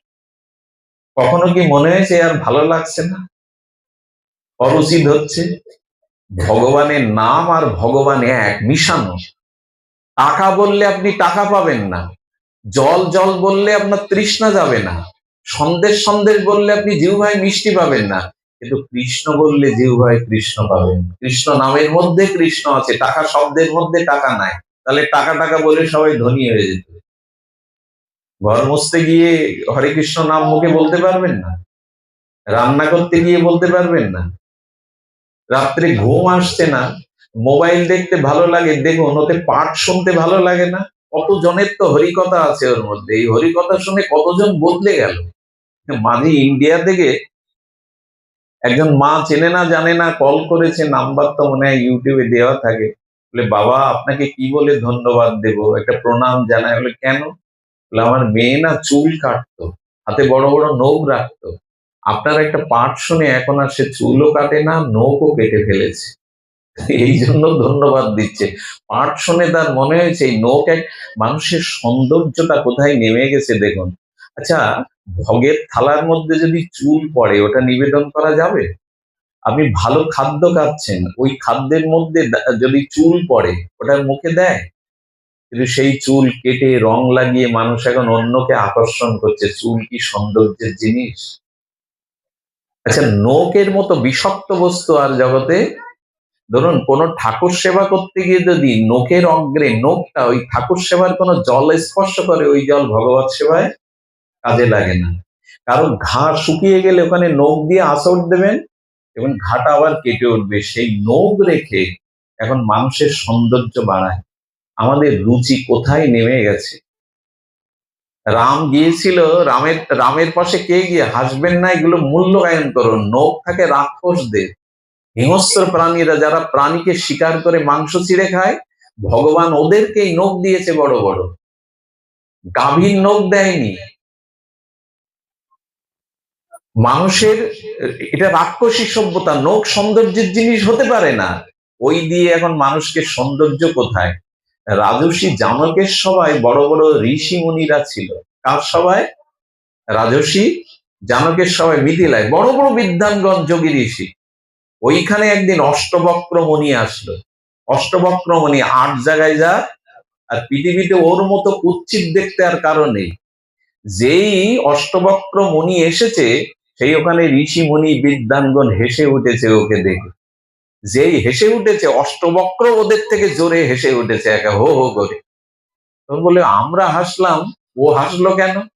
অষ্টবক্রকে জিজ্ঞাসা করছে এই মুনি ঋষি বিদ্বানগণ, আপনারা আপনি হাসলেন কেন? অষ্টবক্র বলছেন হাসিটা আপনারা আগে হেসেছেন, আগে বলুন আমাকে দেখে আপনারা কেন হাসলেন, পরে উত্তরটা আমি দিচ্ছি। তখন ঋষিমণিরা বলছেন দেখুন আপনার মধ্যে এরকম কদার্য কুৎসিত রূপ ৮ জায়গায় বাঁকা পৃথিবীতে আমরা কারো দেখিনি। আপনার এই কুৎসিত রূপ ৮ জায়গায় বাঁকা দেখে আমরা হেসেছি। এবার বলুন আপনি হাসলেন কেন? আমরা তো সব ঋষিমণি, জ্যোতি বেরোচ্ছে আমাদের অঙ্গে। উনি কি বললেন জানেন? আমি হাসলাম এই কারণে যে রাজর্ষি জনক রাজা হয়েও ঋষি, পরম জ্ঞানী। আমি মনে করেছিলাম ওনার সবাই যারা বসেছে তারা সব বিদ্বান, বিদ্যাধরগণ, পণ্ডিতগণ, কিন্তু এখন দেখছি এখানে সব চামার বসে আছে। চামার মানে বোঝেন তো? চামার মানে যারা চর্ম কাজ করে, বলে এখানে সব চামার বসে আছে। বলুন তো এই কথা ঋষিমণির ভালো লাগে? আমাদের চামার লাগছে আপনাকে? বলছে চামার ছাড়া কি? যারা চামড়া দেখে বিচার করে এরা চামার ছাড়া কি? আমার আত্মাটা দেখলেন না? আমার ভজন সাধন দেখলেন না? চামড়া দেখে যারা বিচার করে এরা চামার ছাড়া আর কি? স্তম্ভিত হয়ে গেল সভা। সবাই মাথা নত করে ক্ষমা চেয়েছিল অষ্টবক্রের মতো তেজস্বী প্রাজ্ঞমণির কাছে। সৌন্দর্য বাইরে থাকে না, সৌন্দর্য থাকে গুণে। আজকাল মানুষ বাইরে কিছু মনে করবেন না, ৬ ঘন্টা সুন্দর সেজে আসে মানুষ। বিউটি পার্লার আছে না, এখান থেকে সেজে আসে, ওটা ২ দিন ৩ দিন থাকে ওই সৌন্দর্য, তারপরে। কিন্তু সারা জীবনের সৌন্দর্যটা হলো ভক্তি। আপনি কতটুকু সৎ, আপনার হৃদয়ে কতটুকু পরের প্রতি দয়া করুণা আছে, কতটুকু জীবের দুঃখে আপনি কাঁদতে শিখেছেন, এই গুণগুলোই হলো সৌন্দর্য। ভেতরের সৌন্দর্যের দিকে কারো খেয়াল নেই। এখন নখ সুন্দর, চুল সুন্দর, এই দিকে আকর্ষণ করা হচ্ছে। কোথায় নেমে গেছে মানুষের রুচি একবার ভেবেছেন? এগুলো কখনো সুন্দর হতে পারে? আমাদের এই ভাগবত শিক্ষাটা বছরে একদিন কি শুনলে কাজ হয়? বছরে প্রতিদিন খান, প্রতিদিন স্নান করেন, ভাগবত শোনেন ৬ মাস একবার। গোবিন্দ গীতায় বলেছেন মচ্চিত্ত মদ গতা প্রাণা বোধই অন্ত পরস্পরম কথায় অন্তষ্ট মান নিত্যন্ত সন্তি চ রহন্তি চা। প্রতিদিন নিত্য আমার প্রিয় ভক্তের কাছে হরিকথা শুনবে, পরস্পরে মিলিত হয়ে, তবে যদি কাজ হয়। যেন তারা বঞ্চিত যারা হরিকথা শুনতে পায় না। দেখুন ভগবান পাওয়ার থেকে সাধু সঙ্গে তার নাম রূপ গুণ পাওয়া লীলা কথা পাওয়া আরো ভাগ্যে। শাস্ত্রে বলছেন বহু জন্মের পূর্ণ একত্রিত হলে, ভগবানের বিশেষ কৃপা হলে সেই জীব সাধু সঙ্গে হরিকথা শোনার ভাগ্য পায়। অনেক জন্মের সুকৃতি একত্রিত হলে, ভগবান কৃপা করলে তবে সে সাধু সঙ্গ পায়। মনুষ্য জন্ম পেয়েছি ভগবানের কৃপায়, আর সাধু বৈষ্ণব ভাগবতের কৃপায় ভগবান পাবো। এই জন্য সাধু সঙ্গ করুন। এই জগতে যার সঙ্গ ভালো না, তার জীবনের সবকিছু বিনষ্ট। কিছু মনে করবেন না, সৎ সঙ্গে যতদিন আপনার রুচি না হবে, ততদিন আপনার এগিয়ে যাওয়ার পথ রুদ্ধ বন্ধ। সাধু সঙ্গ ছাড়া জীবনের মঙ্গল কল্যাণ প্রাপ্তির অন্য কোনো উপায় নেই। কবে আমরা এটা বুঝবো, আর কবে সাধুতে আমাদের রতিমতি হবে? সময় বেশি না নিয়ে বলতে শুরু করেছিলাম যে ভগবানে মনটা দিয়ে যুক্ত হতে হবে। হাতটা দেহের সাথে যুক্ত, তাই এই হাত পচে গলে যায় না। এই হাতের সৌন্দর্য আছে, কাজ করতে পারছে। দেহ থেকে হাতটা কেটে ফেলে রাখলে পোকা হয়, পচে যায়, বিনষ্ট হয়ে যায়। ভগবানের সাথে যারা যুক্ত না, ওই যুক্ত মানে বললাম ফুলগুলো যেমন সুতায় গাঁথা হয়েছে, তেমনি চলতে ঘুম আসছে না, পাঠ শুনুন মোবাইলে। আপনি রান্না করছেন, দোকানে বসে আছেন, খরিদ্দার নেই, আপনি জপ করুন। অফিসে বসে আছেন, কাজ নেই, জপ করুন। এইগুলোর মধ্যে দিয়ে যুক্ত থাকুন, ভগবানের সাথে যুক্ত থাকুন। গীতায় বলেছে তস্মাৎ সর্বেষু কালেষু মামনুষ্যর, সর্বদা আমাকে স্মরণ করো। আমার নামের সাথে, আমার রূপের সাথে, আমার লীলার সাথে যুক্ত থাকো। এই অভ্যাস করলে বলা যায় না, মৃত্যুর দিনে যদি একবার আমার কথা স্মরণ হয়, আমি তোমায় উদ্ধার করে নেব, আমার কাছে তুমি ফিরে আসতে পারবে। আমাকে তুমি স্মরণ করো। এই জন্য আপনাদের অনুরোধ করে যাই, আপনারা কোন গুরুর দীক্ষা নিয়েছেন, কোন সম্প্রদায়ের দীক্ষা নিয়েছেন, আমি তা তুলছি না, তুলছি ভগবানের নামটা অভ্যাস করুন। এই অভ্যাস করতে করতে করতে করতে কেমন হবে জানেন? শ্রীকৃষ্ণকে একদিন বলেছিল, আপনি অর্জুনের রথে ড্রাইভার হলেন কেন? অর্জুনকে আপনি এত ভালোবাসেন কেন? আপনি তার সারথি হলেন, ওর ঘোড়ার জল খাওয়ালেন, রথটা মুছে দিতেন, ওর রথের অর্জুন এমন কি করেছে যে আপনার এত প্রিয়? সত্যিই তো, আমার রথের ড্রাইভার ভগবান, তো আমার কম ভাগ্য? অর্জুনের কম ভাগ্য? আচ্ছা, অর্জুন কি ঘোড়াগুলোর জল খাওয়াতো, না যে সারথি সেই খাওয়াতো? রথটা মুছতো কে? অর্জুন? না, কৃষ্ণই। এত ভাগ্য কেন? ওকে উত্তর দেওয়ার জন্য বলছেন, অর্জুন যখন ঘুমিয়ে পড়বে, তুমি ওই ঘুম ঘোরের মধ্যে ওর ঘরে গিয়ে দেখো কেন আমার এত প্রিয়। একদিন অর্জুন ঘুমিয়ে আছে, ওই ব্যক্তি যিনি কৃষ্ণকে জিজ্ঞাসা করেছিলেন ভগবানকে, তিনি ঘরে ঢুয়ে দেখেন অর্জুন ঘুমাচ্ছে, আর তার প্রতিটি লোমকূপ দিয়ে, নিঃশ্বাস দিয়ে একটা শব্দ আসছে, কৃষ্ণ কৃষ্ণ কৃষ্ণ। এত নাম করে যে নিঃশ্বাসের মধ্যে দিয়ে নাম চলে আসছে। তখন বুঝলো কেন অর্জুন ভগবানের এত প্রিয়। মহাপ্রভু বললেন, খাইতে শুইতে 32টা দাঁত, আর 16 নামের অক্ষর 32টা, প্রতিটা গ্রাসে সাধুরা নাম নিয়ে চিবায়। যেন সাধুরা সেবা করতে বসে কথা বলে না, নাম চলতে থাকে, ভোজন আর ভোজন একসাথে হয়ে যায়। আমাদের জীবন বলি কেন মন ভালো না, কেন মন ভগবানের যাবে কি করে, অভ্যাসিত নাই। আমি অনুরোধ করব, জিহ্বাটা নাড়াতেও যদি আমাদের অলসতা হয়, তা আমাদের গতি আর কি হবে? আপনাকে তীর্থ যেতে হচ্ছে না, আপনাকে দান ধ্যান করতে হচ্ছে না, যজ্ঞ করতে হচ্ছে না। ভগবানের নাম নিলে একটা আশ্চর্য কথা কি জানেন? 10 বার অশ্বমেধ যজ্ঞ করলে, কয়বার? 10 বার অশ্বমেধ যজ্ঞ কেন, একবারও এ পৃথিবীর কলিতে কেউ করতে পারবে না। এক রাম করেছিল অশ্বমেধ যজ্ঞ। এই 10 বার অশ্বমেধ যজ্ঞ করলে যে ফল হয়, সেই ফল কি হয় জানেন? স্বর্গে যাওয়া যায়, ইন্দ্র হওয়া যায়। আর একবার কৃষ্ণকে প্রণাম করলে, একবার কৃষ্ণ নাম নিলে যে ভক্তি হয়, তাতে স্বর্গে না, তার আর পুনর্জন্ম হয় না, সে ভগবান ধামে ফিরে যেতে পারে। 10 বার অশ্বমেধ যজ্ঞ করলে ফল কি হয়? সেই ফলে আপনি স্বর্গের অধিপতি হতে পারেন, স্বর্গে যেতে পারেন, কিন্তু স্বর্গের পুণ্য ঘুরিয়ে গেলে আবার এই মর্তধামে আসতে হবে। কিন্তু একবার কৃষ্ণ নাম নিলে আর শুনুন, 10 বার অশ্বমেধ যজ্ঞের সাথে একবার কৃষ্ণ নামের যে তুলনা করে সে নামচরণে অপরাধী হয়।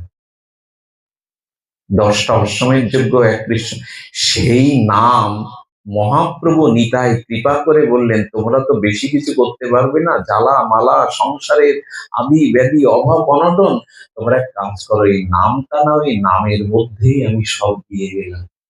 এত অলস আমরা, এত এত আমরা ভগবত বিমুখ যে জিউ ভাই নামটা। আচ্ছা, সারাদিন কত কথা বলি, পাইতিলির বাজারে যান, গাজীরহাটে বাজারে যান, চা খেতে খেতে বসে বসে কত গল্পই করছে এখন মানুষ, হাওয়াতে বসে, রাস্তার ধারে বসে, ওই যত কথাই বাইরের কথা, বিষয়ের কথা, পরনিন্দার কথা বলি, কই জিউ ভাই তো ভগবানের কথা আসে না। জিহ্বাটাকে সদ্ব্যবহার করুন। ব্যাঙ যদি না ডাকে তো সাপ তাকে গ্রাস করতে পারত না। ব্যাঙ ডাকছে আর সাপ বলছে তোর কপাল পুড়লো, তুই না ডাকলে আমি তোকে গ্রাস করতাম না। বিষয়ী লোক ওই যে মুখে ফেনা তুলে দেয় বিষয় কথা, কাল বলে ওই বিষয় কথা বলতে বলতে আমি তোমাকে গ্রাস করব, গতি হবে না তোমার। তাই আন কথা যত পারেন কমান, পরনিন্দা পরচর্চা, লোকের সংসারের আলোচনা করে লাভটা কি আপনার? ওই সময়টুকু আপনি জিহ্বায় ভগবানের নাম নেন। খুব কঠিন নাম, কঠিন আমরা করে ফেলেছি। সাধু সঙ্গ না করে করে আমার হৃদয়ে এই চেতনা না এসে আমরা জীবনে মর্মান্তিক ভুল করে বসেছি। আমি আর বেশিক্ষণ আলোচনা না করে আমি আপনাদের বলতে চেয়েছি, বারবার বলতে চেয়েছি যে যুক্ত হন। ওই যে কয়েকবার বলে ফেলেছি, ফুলগুলো সুতোর সাথে যুক্ত, এই জন্য ফুল মালা হয়ে গেল, গলার শোভা হয়ে গেল, গোবিন্দের গৌর গলের মালা হলো।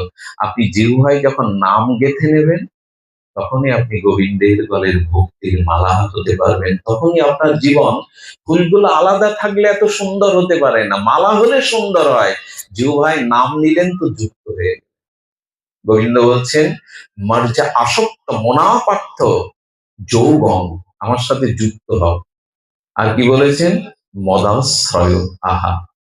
এই শ্লোকটি, এই শব্দটি বলে আমি পাঠ বিশ্রাম হচ্ছি। গোবিন্দ বলছেন আমার আশ্রয় নাও, মদাশ্রয়।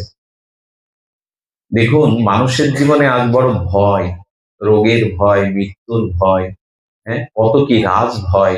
এই ভয় দূর করতে গেলে, শোক দূর করতে গেলে, তাপ দূর করতে গেলে ভগবানের আশ্রয় ভিন্ন অন্য কোনো আশ্রয় নাই। আচ্ছা, একটা দুগ্ধপোষ্য শিশু মা পাড়ায় গেছে কোন কাজে, ও ঘুম থেকে উঠে কাঁদতে শুরু করেছে, যত লোক তাকে কোলে নেবে, যত মহিলা তারে কোলে নেবে, ওর কান্না থামবে? অন্ধকারের মধ্যে অন্য একটা নারী কোল নিয়েছে, মা কোল নিয়েছে, ওর কান্না থাকবে না? যেই অন্ধকারে ওর গর্ভধারিণী মা এসে বুকের স্তন মুখে দিল ম্যাজিকের মতো, তখন আর ওর ভয় থাকে তো, কান্না থাকে তো? গর্ভধারিণী স্নেহ বৎসল মায়ের বুকের দুধ পান করলে যেমন সন্তান নির্ভয় হয়ে পরমানন্দ পায়, গোবিন্দ বললেন আমার চরণাশ্রয় করলেও জীবের আর ভয় শোক মোহ এগুলি থাকে না, এগুলো আমি দূর করে দিই। প্রহ্লাদের ভয় ছিল না, আগুনেও ভয় পায়নি, বিষেও। এ কি মিথ্যা? প্রহ্লাদ চরিত্র কি মিথ্যা? বিষ অমৃত হয়ে যাবে, আগুন শীতল হয়ে যাবে, সর্প দংশন করবে না, বলে এই দেখো প্রমাণ, ভগবানের চরণাশ্রয় করলে হার হয়নি।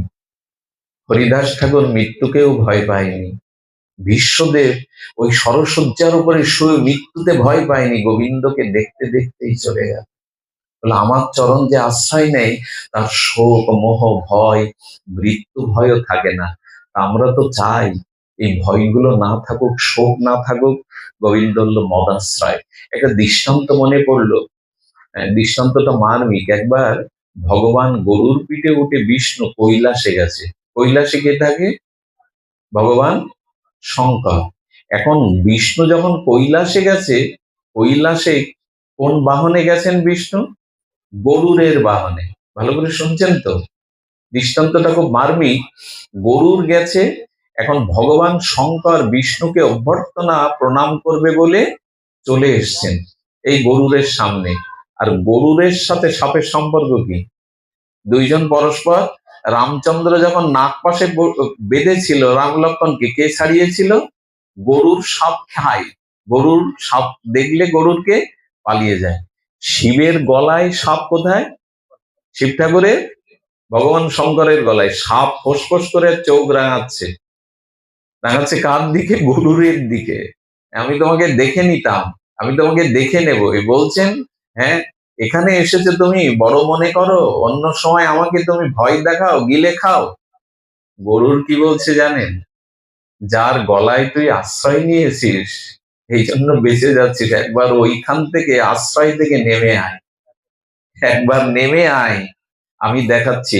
ওই দিন গরুর কিছু করতে পারেনি, কেন জানেন? ভগবান শঙ্করের গলায় আশ্রয় নিয়েছিল। ভগবানকে আশ্রয় নিলে যমও আপনার কাছে আসবে না, জানেন? যম আসে না। যার কণ্ঠিতে তুলসীর মালা, দাদা সঙ্গে তিলক, যার জিহ্বায় ভগবানের নাম, যার হৃদয়ে ভগবানের ভক্তি আছে, ওখানে যম আসে না, আসতে পারে না, নিষেধ করা আছে। একটু তো আশ্রয় নিন। দেখুন, এ সংসারের কোনো আশ্রয় আমাদের চিরস্থায়ী না। কথাটি যদি একটু বিবেচনা করেন, দেখবেন কোনো আশ্রয় আমাদের প্রকৃত আশ্রয় না, ভগবানের চরণ আশ্রয় ছাড়া।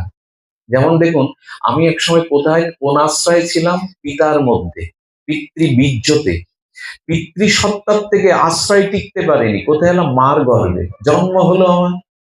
মাও কি রাখতে পারলো গর্ভে?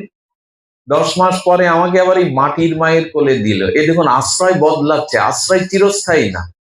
আচ্ছা, মাটি আমাকে আশ্রয় দিলে বলে তো হাঁটতে শিখলাম। একটু বড় হলে স্কুলের আশ্রয় গেলাম, শিক্ষকের আশ্রয় গেলাম, বিদ্যার আশ্রয় গেলাম।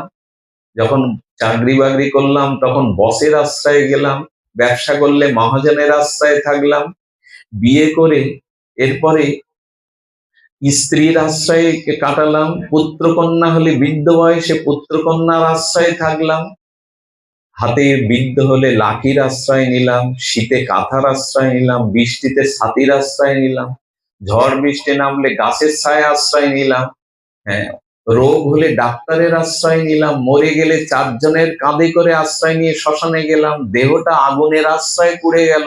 এরপর পাপ করলে নরকে আশ্রয় নিলাম, পুণ্য করলে স্বর্গে আশ্রয় নিলাম, ওখানেও টিকবে না। আমাকে একবার বলুন তো, আপনার চিরস্থায়ী আশ্রয় কোনটা?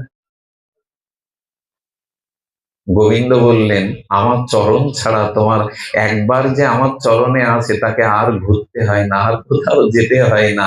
অর্জুন, আমার চরণ আশ্রয় কর, মদাশ্রয়।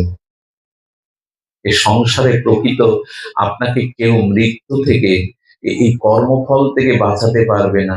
কিন্তু গোবিন্দ বললেন, আমার চরণাশ্রয় যে করে তার আর ভয় নেই। মনে আছে, কালীয় নাগের মাথায় নৃত্য করেছিলেন। কালীয় নাগে বৃন্দাবনে গোবিন্দ নটরাজ হয়ে নৃত্য করেছিলেন। বললেন, এই দ্বীপ থেকে তুমি রমণক দ্বীপে চলে যাও। রমণক দ্বীপে চলে যাও। বললেন, প্রভু, এই বৃন্দাবনের কালীয় হক থেকে আমাকে অন্য কোথাও যেতে বলবে না, কারণ গরুদের অভিশাপ আছে, আমাকে দেখলেই সে খেয়ে ফেলবে। গোবিন্দ বলেন, আর ভয় নেই, তোমার মস্তকে আমার চরণ চিহ্ন, এ দেখলে গরুর কেন, যম আর তোমার কাছে আসবে না।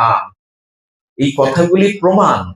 ভগবানের চরণাশ্রয় নিয়ে থাকুন, আর যমেরও ভয় নেই।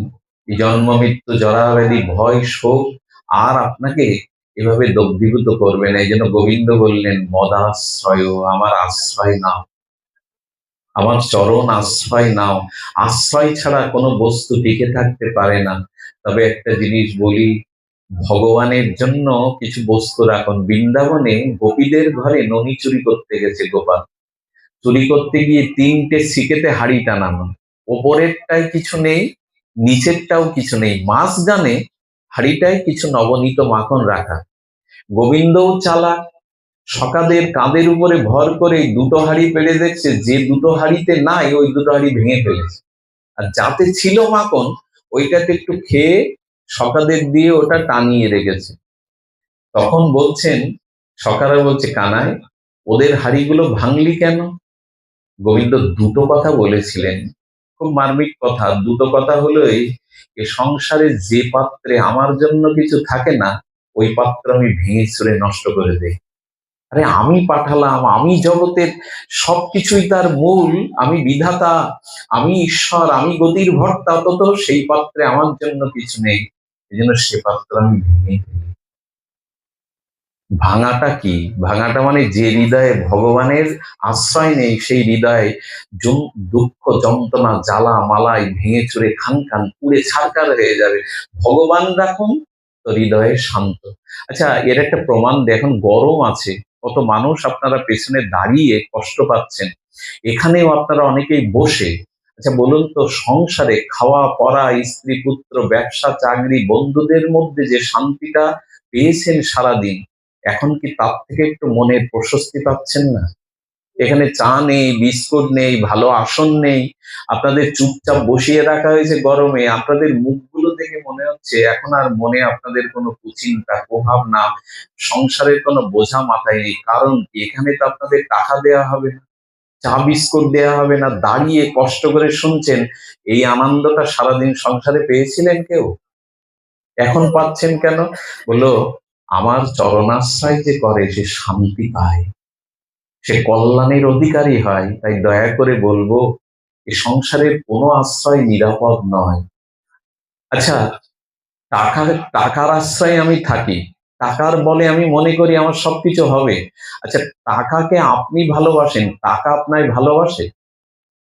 আপনি ঘরে শুয়ে আছেন, উঠতে পারছেন না, হয়তো প্যারালাইসিস রোগী, ঘরে কেউ নেই, কিন্তু বিছানার তলে 1,00,000 টাকা আছে, টাকাকে বলুন তো 1 গ্লাস জল এনে দিতে, দেবে কি? টাকাকে আপনি ভালোবাসেন, টাকা আপনায় ভালোবাসে? একটু উত্তর দিতে হবে আপনাদের। টাকা জড় বস্তু, ভালোবাসতে পারে? আচ্ছা, বাড়ি করেছেন 3 তলা, বাড়ি আপনার খুব প্রিয়, বাড়ি খুব ভালোবাসেন, বাড়ি আপনাকে ভালোবাসে তো? গাড়িটা কিনেছেন, সে মোটরসাইকেল হোক, গাড়ি ভালোবাসেন, গাড়ি আপনাকে ভালোবাসে তো? গোবিন্দ বললেন, ভালোবাসা আসতে গেলে দুই পক্ষের টান লাগবে, আকর্ষণ লাগবে। আমিও ভালোবাসি, সেও ভালোবাসে, এখানেই আকর্ষণ আছে। একজনের আকর্ষণ আছে ভালোবাসা, আর একজনের নাই, ওখানে ভালোবাসা হয় কি? একটু কথা বলুন, হয় কি? ভগবান বললেন, যাদের ভালোবাসলে সারা জীবন তারা তোমায় ভালোবাসে না, কিন্তু আমি এক পা আমার দিকে আসলে, আমি যে তোমার দিকে 1000 পা এগিয়ে যাই, ওই আমাকে তো ভালোবাসলে না। সুধীবৃন্দ, ভগবানের আশ্রয় নিন, আর এই আশ্রয়টা হবে দীক্ষার মাধ্যমে, সাধু সঙ্গের মাধ্যমে। আশ্রয় বললেই আশ্রয় হবে না, সদ্গুরুদেবের কৃপা পেয়ে ভগবান শরণ নিন।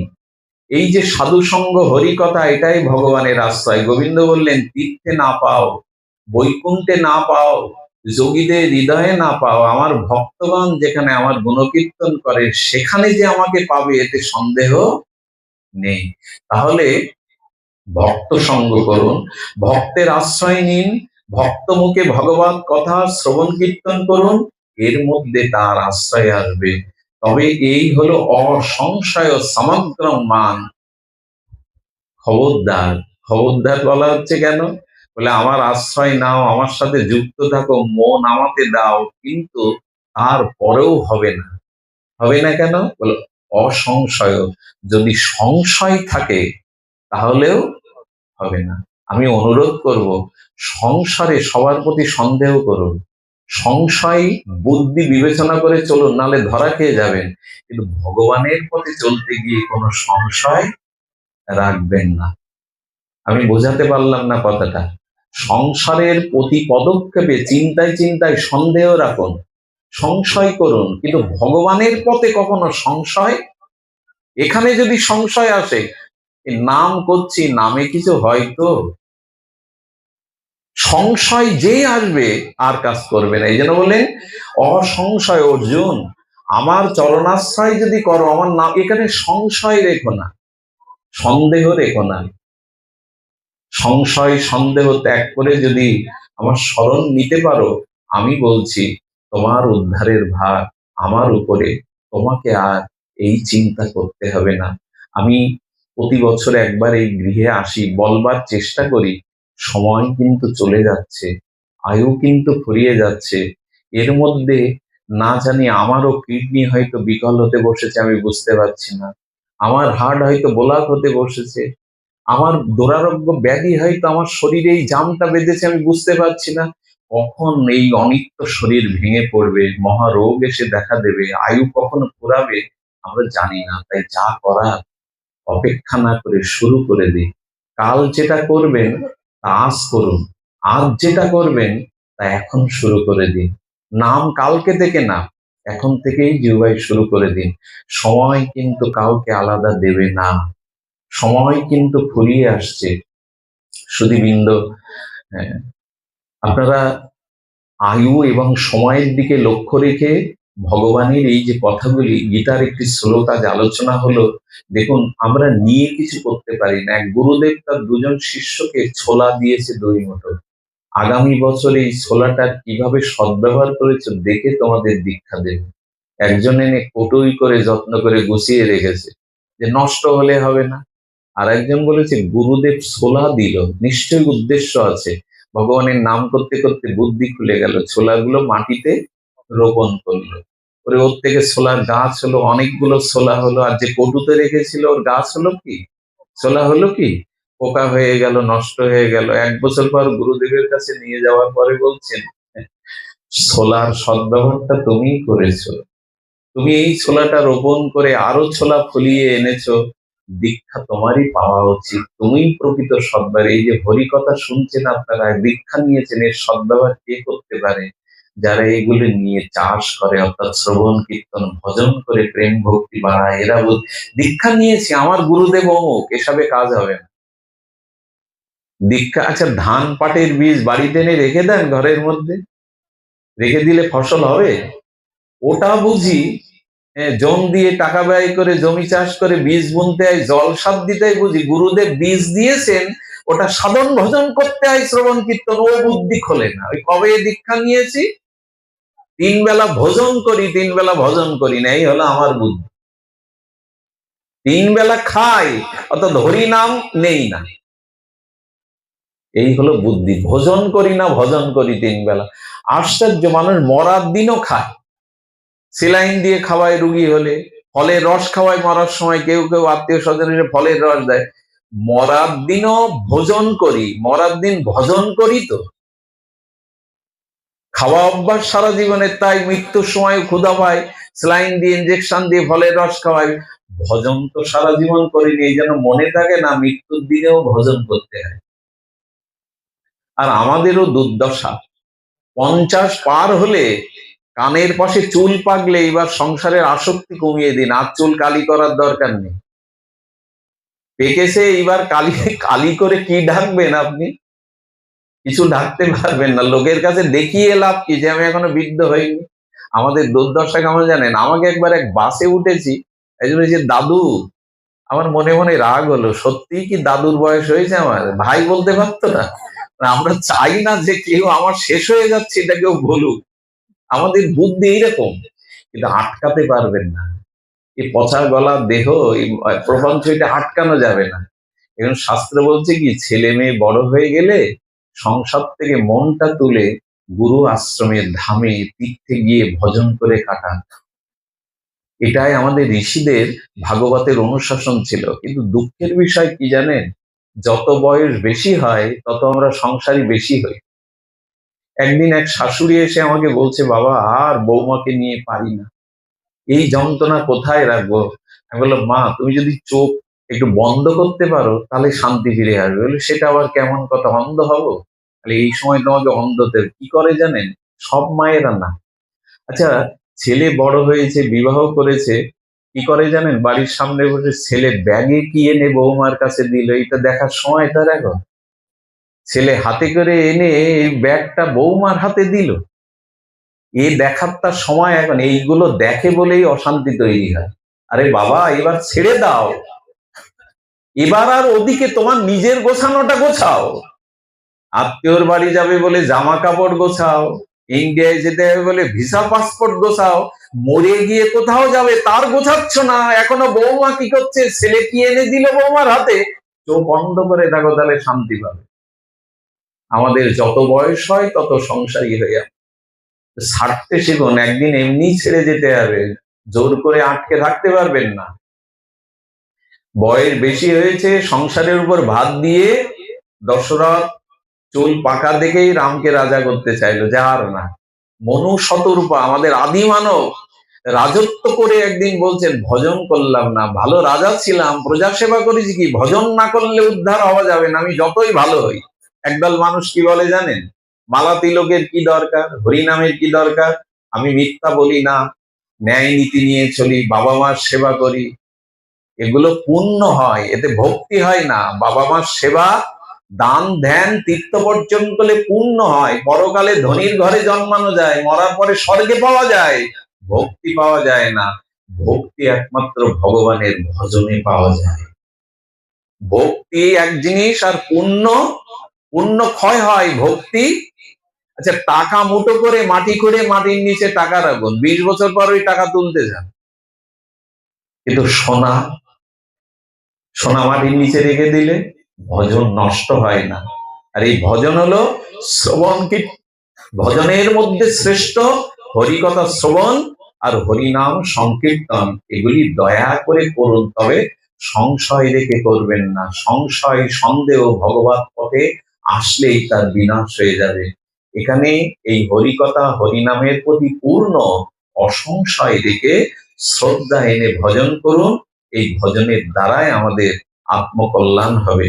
আর ভজন মানে আর কিছু নাই, ভজন মানে ভগবানকে অনুরাগের সহিত একটু মনটা দেওয়া আর তার নাম শ্রবণ কীর্তন করা। কান দিয়ে হরিকথা শুনুন আর জিহ্বা দিয়ে হরি নাম উচ্চারণ করুন।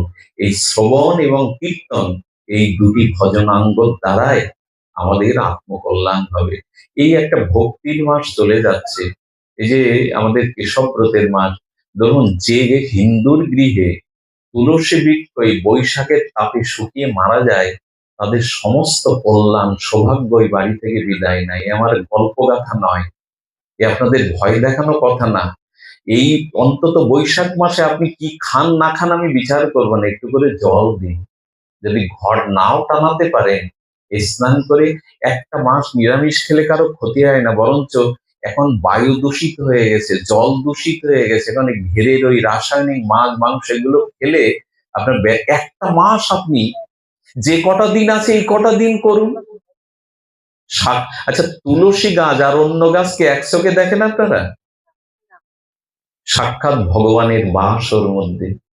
তুলসীর প্রতিটা পাতায় ভগবান বাস করে, এটা প্রমাণ নেবেন। আমাদের এই যে প্রণাম মঠে স্বামী প্রণবানন্দ মহারাজ ছিলেন না, ইনি ওনার মা সারদা দেবী সন্ধ্যাবেলায় তুলসীকে আরতি দেখাতো প্রতিদিন। চিলেকোটা থেকে এই কিশোর বিনোদ বলছেন, গাছকে মা পূজা করে, এই তুলসী গাছের মধ্যে আছে কি? উনি পরীক্ষা করা বন্ধ করে রাখুন, পরীক্ষা করার জন্য থুতু ফেলেছিলেন। থুতু ফেলার সাথে সাথে বিষ্ণু ওর মধ্যে চতুর্ভুজে বিষ্ণু জ্যোতির্ময় প্রকাশ হয়ে ওই আলোতে। আর বিনোদ সাধু, যিনি পরবর্তীতে স্বামী প্রণবানন্দ ভারত সেবাশ্রমের প্রতিষ্ঠাতা, উনি চিলেকোটা থেকে পড়ে গিয়ে অজ্ঞান হয়ে গেছিলেন। মা ভাবলো আমার বিনোদ আর নাই। আধা ঘন্টা পর জ্ঞান ফেরার পর মাকে ডেকে বলেছিলেন, মা, তুলসী গাছ নয়, সাক্ষাৎ বিষ্ণুর অবস্থান হতে। এরপরে যেখানে যত প্রণাম মঠ আছে দেখবেন একটা করে তুলসী বেদিয়ে আছে, তুলসী বেদিয়ে আছে। এই জন্য তুলসীকে সাধারণ দৃষ্টি জ্ঞান করবেন না। হিন্দুর বাড়িতে যদি গীতা না থাকে, হিন্দুর বাড়িতে যদি গোবিন্দ না থাকে, হিন্দুর বাড়িতে যদি গঙ্গা জল না থাকে, হিন্দুর বাড়িতে যদি গাভী না থাকে, গাভী এখন থাকার দরকার নেই, পারবেও না। আর হিন্দুর বাড়িতে যদি তুলসী না থাকে, আদৌ সে হিন্দু নয়। তুলসীকে অন্তত সম্মান করুন। এই মনের অভিলাষ বিলাস কুঞ্জে দিও বাস। এই মাসটা চলে যাচ্ছে, অথচ মানুষ একটু ঝরা দেয় না। কতটা আমরা পিছিয়ে পড়েছি, কতটা ভগবত বিমুখ আমরা। এক ঘটি জল দিতে স্নান করার পরে খুব কষ্ট, যার দ্বারা প্রেম ভক্তি লাভ হয়। এই মাসে যারা ঝরা দেয়, এই মাসে যারা একটু ভগবত কথা, একটু হরিনাম, দুজন বৈষ্ণবকে সেবা দেয়, ভগবান বললেন তাদের কাছে আমি চিরদিনের মতো আত্মবিক্রয় করি। জানি কানি চ ব্রহ্মহুতানি চ তানি তানি প্রণশ্যন্তি প্রদক্ষিণ পদে পদে। যারা তুলসীকে 4 বার পরিক্রমা করে প্রতিদিন জল দিয়ে, বললেন ব্রহ্মা হত্যা পাপও মুক্ত, জ্ঞানে অজ্ঞানে যত পাপ করে সেই পাপ থেকে মুক্ত হয়ে সে আমার চরণ লাভ করতে পারে। গল্প নয়, এ মানুষকে প্রশংসা করা, কবিতা লেখা নয়, এটা শাস্ত্র বলছেন। অথচ এই মাস মায়েরা চোখে দেখছে একটা তুলসী দেবী ভোগ। আচ্ছা, বিদ্যার দেবীকে সে পূজা তো অনেকেই করে আজকাল, ঘরে ঘরে করে। আচ্ছা, লক্ষ্মী কোন দেবী? ঐশ্বর্যের দেবী। গ্রহ দোষ কাটে কোন পূজা করলে?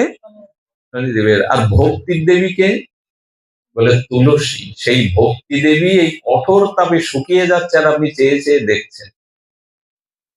কাল থেকে এক ঘটি করে জল একটু দিন, আর যদি পারেন এই মাসটা নিরামিষ খেলে ক্ষতি হবে না। না পান খান, আপনার আপত্তি নেই, কিন্তু একটু তুলসীকে মূল্যায়ন করুন। এই মাসে তুলসী যদি শুকিয়ে মরে যায়, তার সমস্ত সৌভাগ্য সুকৃতি চলে যাবে। এই জন্য এই মাসটাকে বলা হয় কেশব ব্রত। তো আপনারা তিল তিল করে এই ফুলগুলো যেমন গাঁথা হয়েছে, ধীরে ধীরে ভগবানের নাম, ভগবানের কথা শুনুন। আমার ভালো লাগছে এখন পরিবেশ দেখে। আমি তো সাধু নই, সন্ন্যাসীও নই, আপনাদেরই ঘরের ছেলে, নানান অপরাধ বিষয় বাসনায় জড়িত, তবু যে আপনারা এত গরমের মাঝেও নীরবে হরিকথা শুনছেন। আমি অনুরোধ করব, হিন্দু ধর্মের এখন যে যাগ যজ্ঞ পূজা পার্বণ, সেগুলো অনেকটা রাজসিক হয়ে গেছে। হই হুল্লোড় হয় বটে, লোকজন হয় বটে, কিন্তু ভাগবত ছাড়া, সাধু সঙ্গ ছাড়া মানুষের পরিবর্তন, স্বভাব সংশোধন হওয়ার সম্ভাবনা নাই। সুধীবৃন্দ, করুন, পূজা পার্বণ করতে হবে যাগযজ্ঞ, কিন্তু ভাগবত এবং সাধু সঙ্গ ছাড়া আমাদের চিত্তের মার্জন, আমাদের স্বভাব সংশোধন হওয়ার সম্ভাবনা নাই। এই জন্য হরি কথা, সাধু সঙ্গ ব্যতীত মানুষ আর যা কিছু করে, ভগবান বলছেন ওটা একরকম বৃথা হয়ে যায়।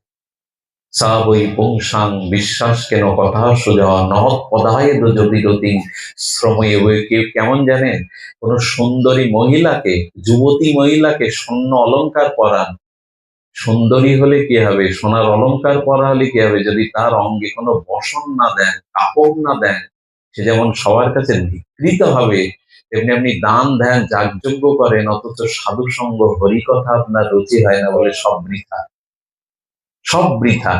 এই জন্য ভাগবত কথা শুনুন। আমার পরে 2-5 মিনিট আমার প্রাণ প্রিয়, আমারই ভাইপো ভগবান জগতে তিনি প্রেমানন্দ ও সমাপনী দুটি কথা বলে বিশ্রাম করবে, এরপরে প্রসাদ পাবেন।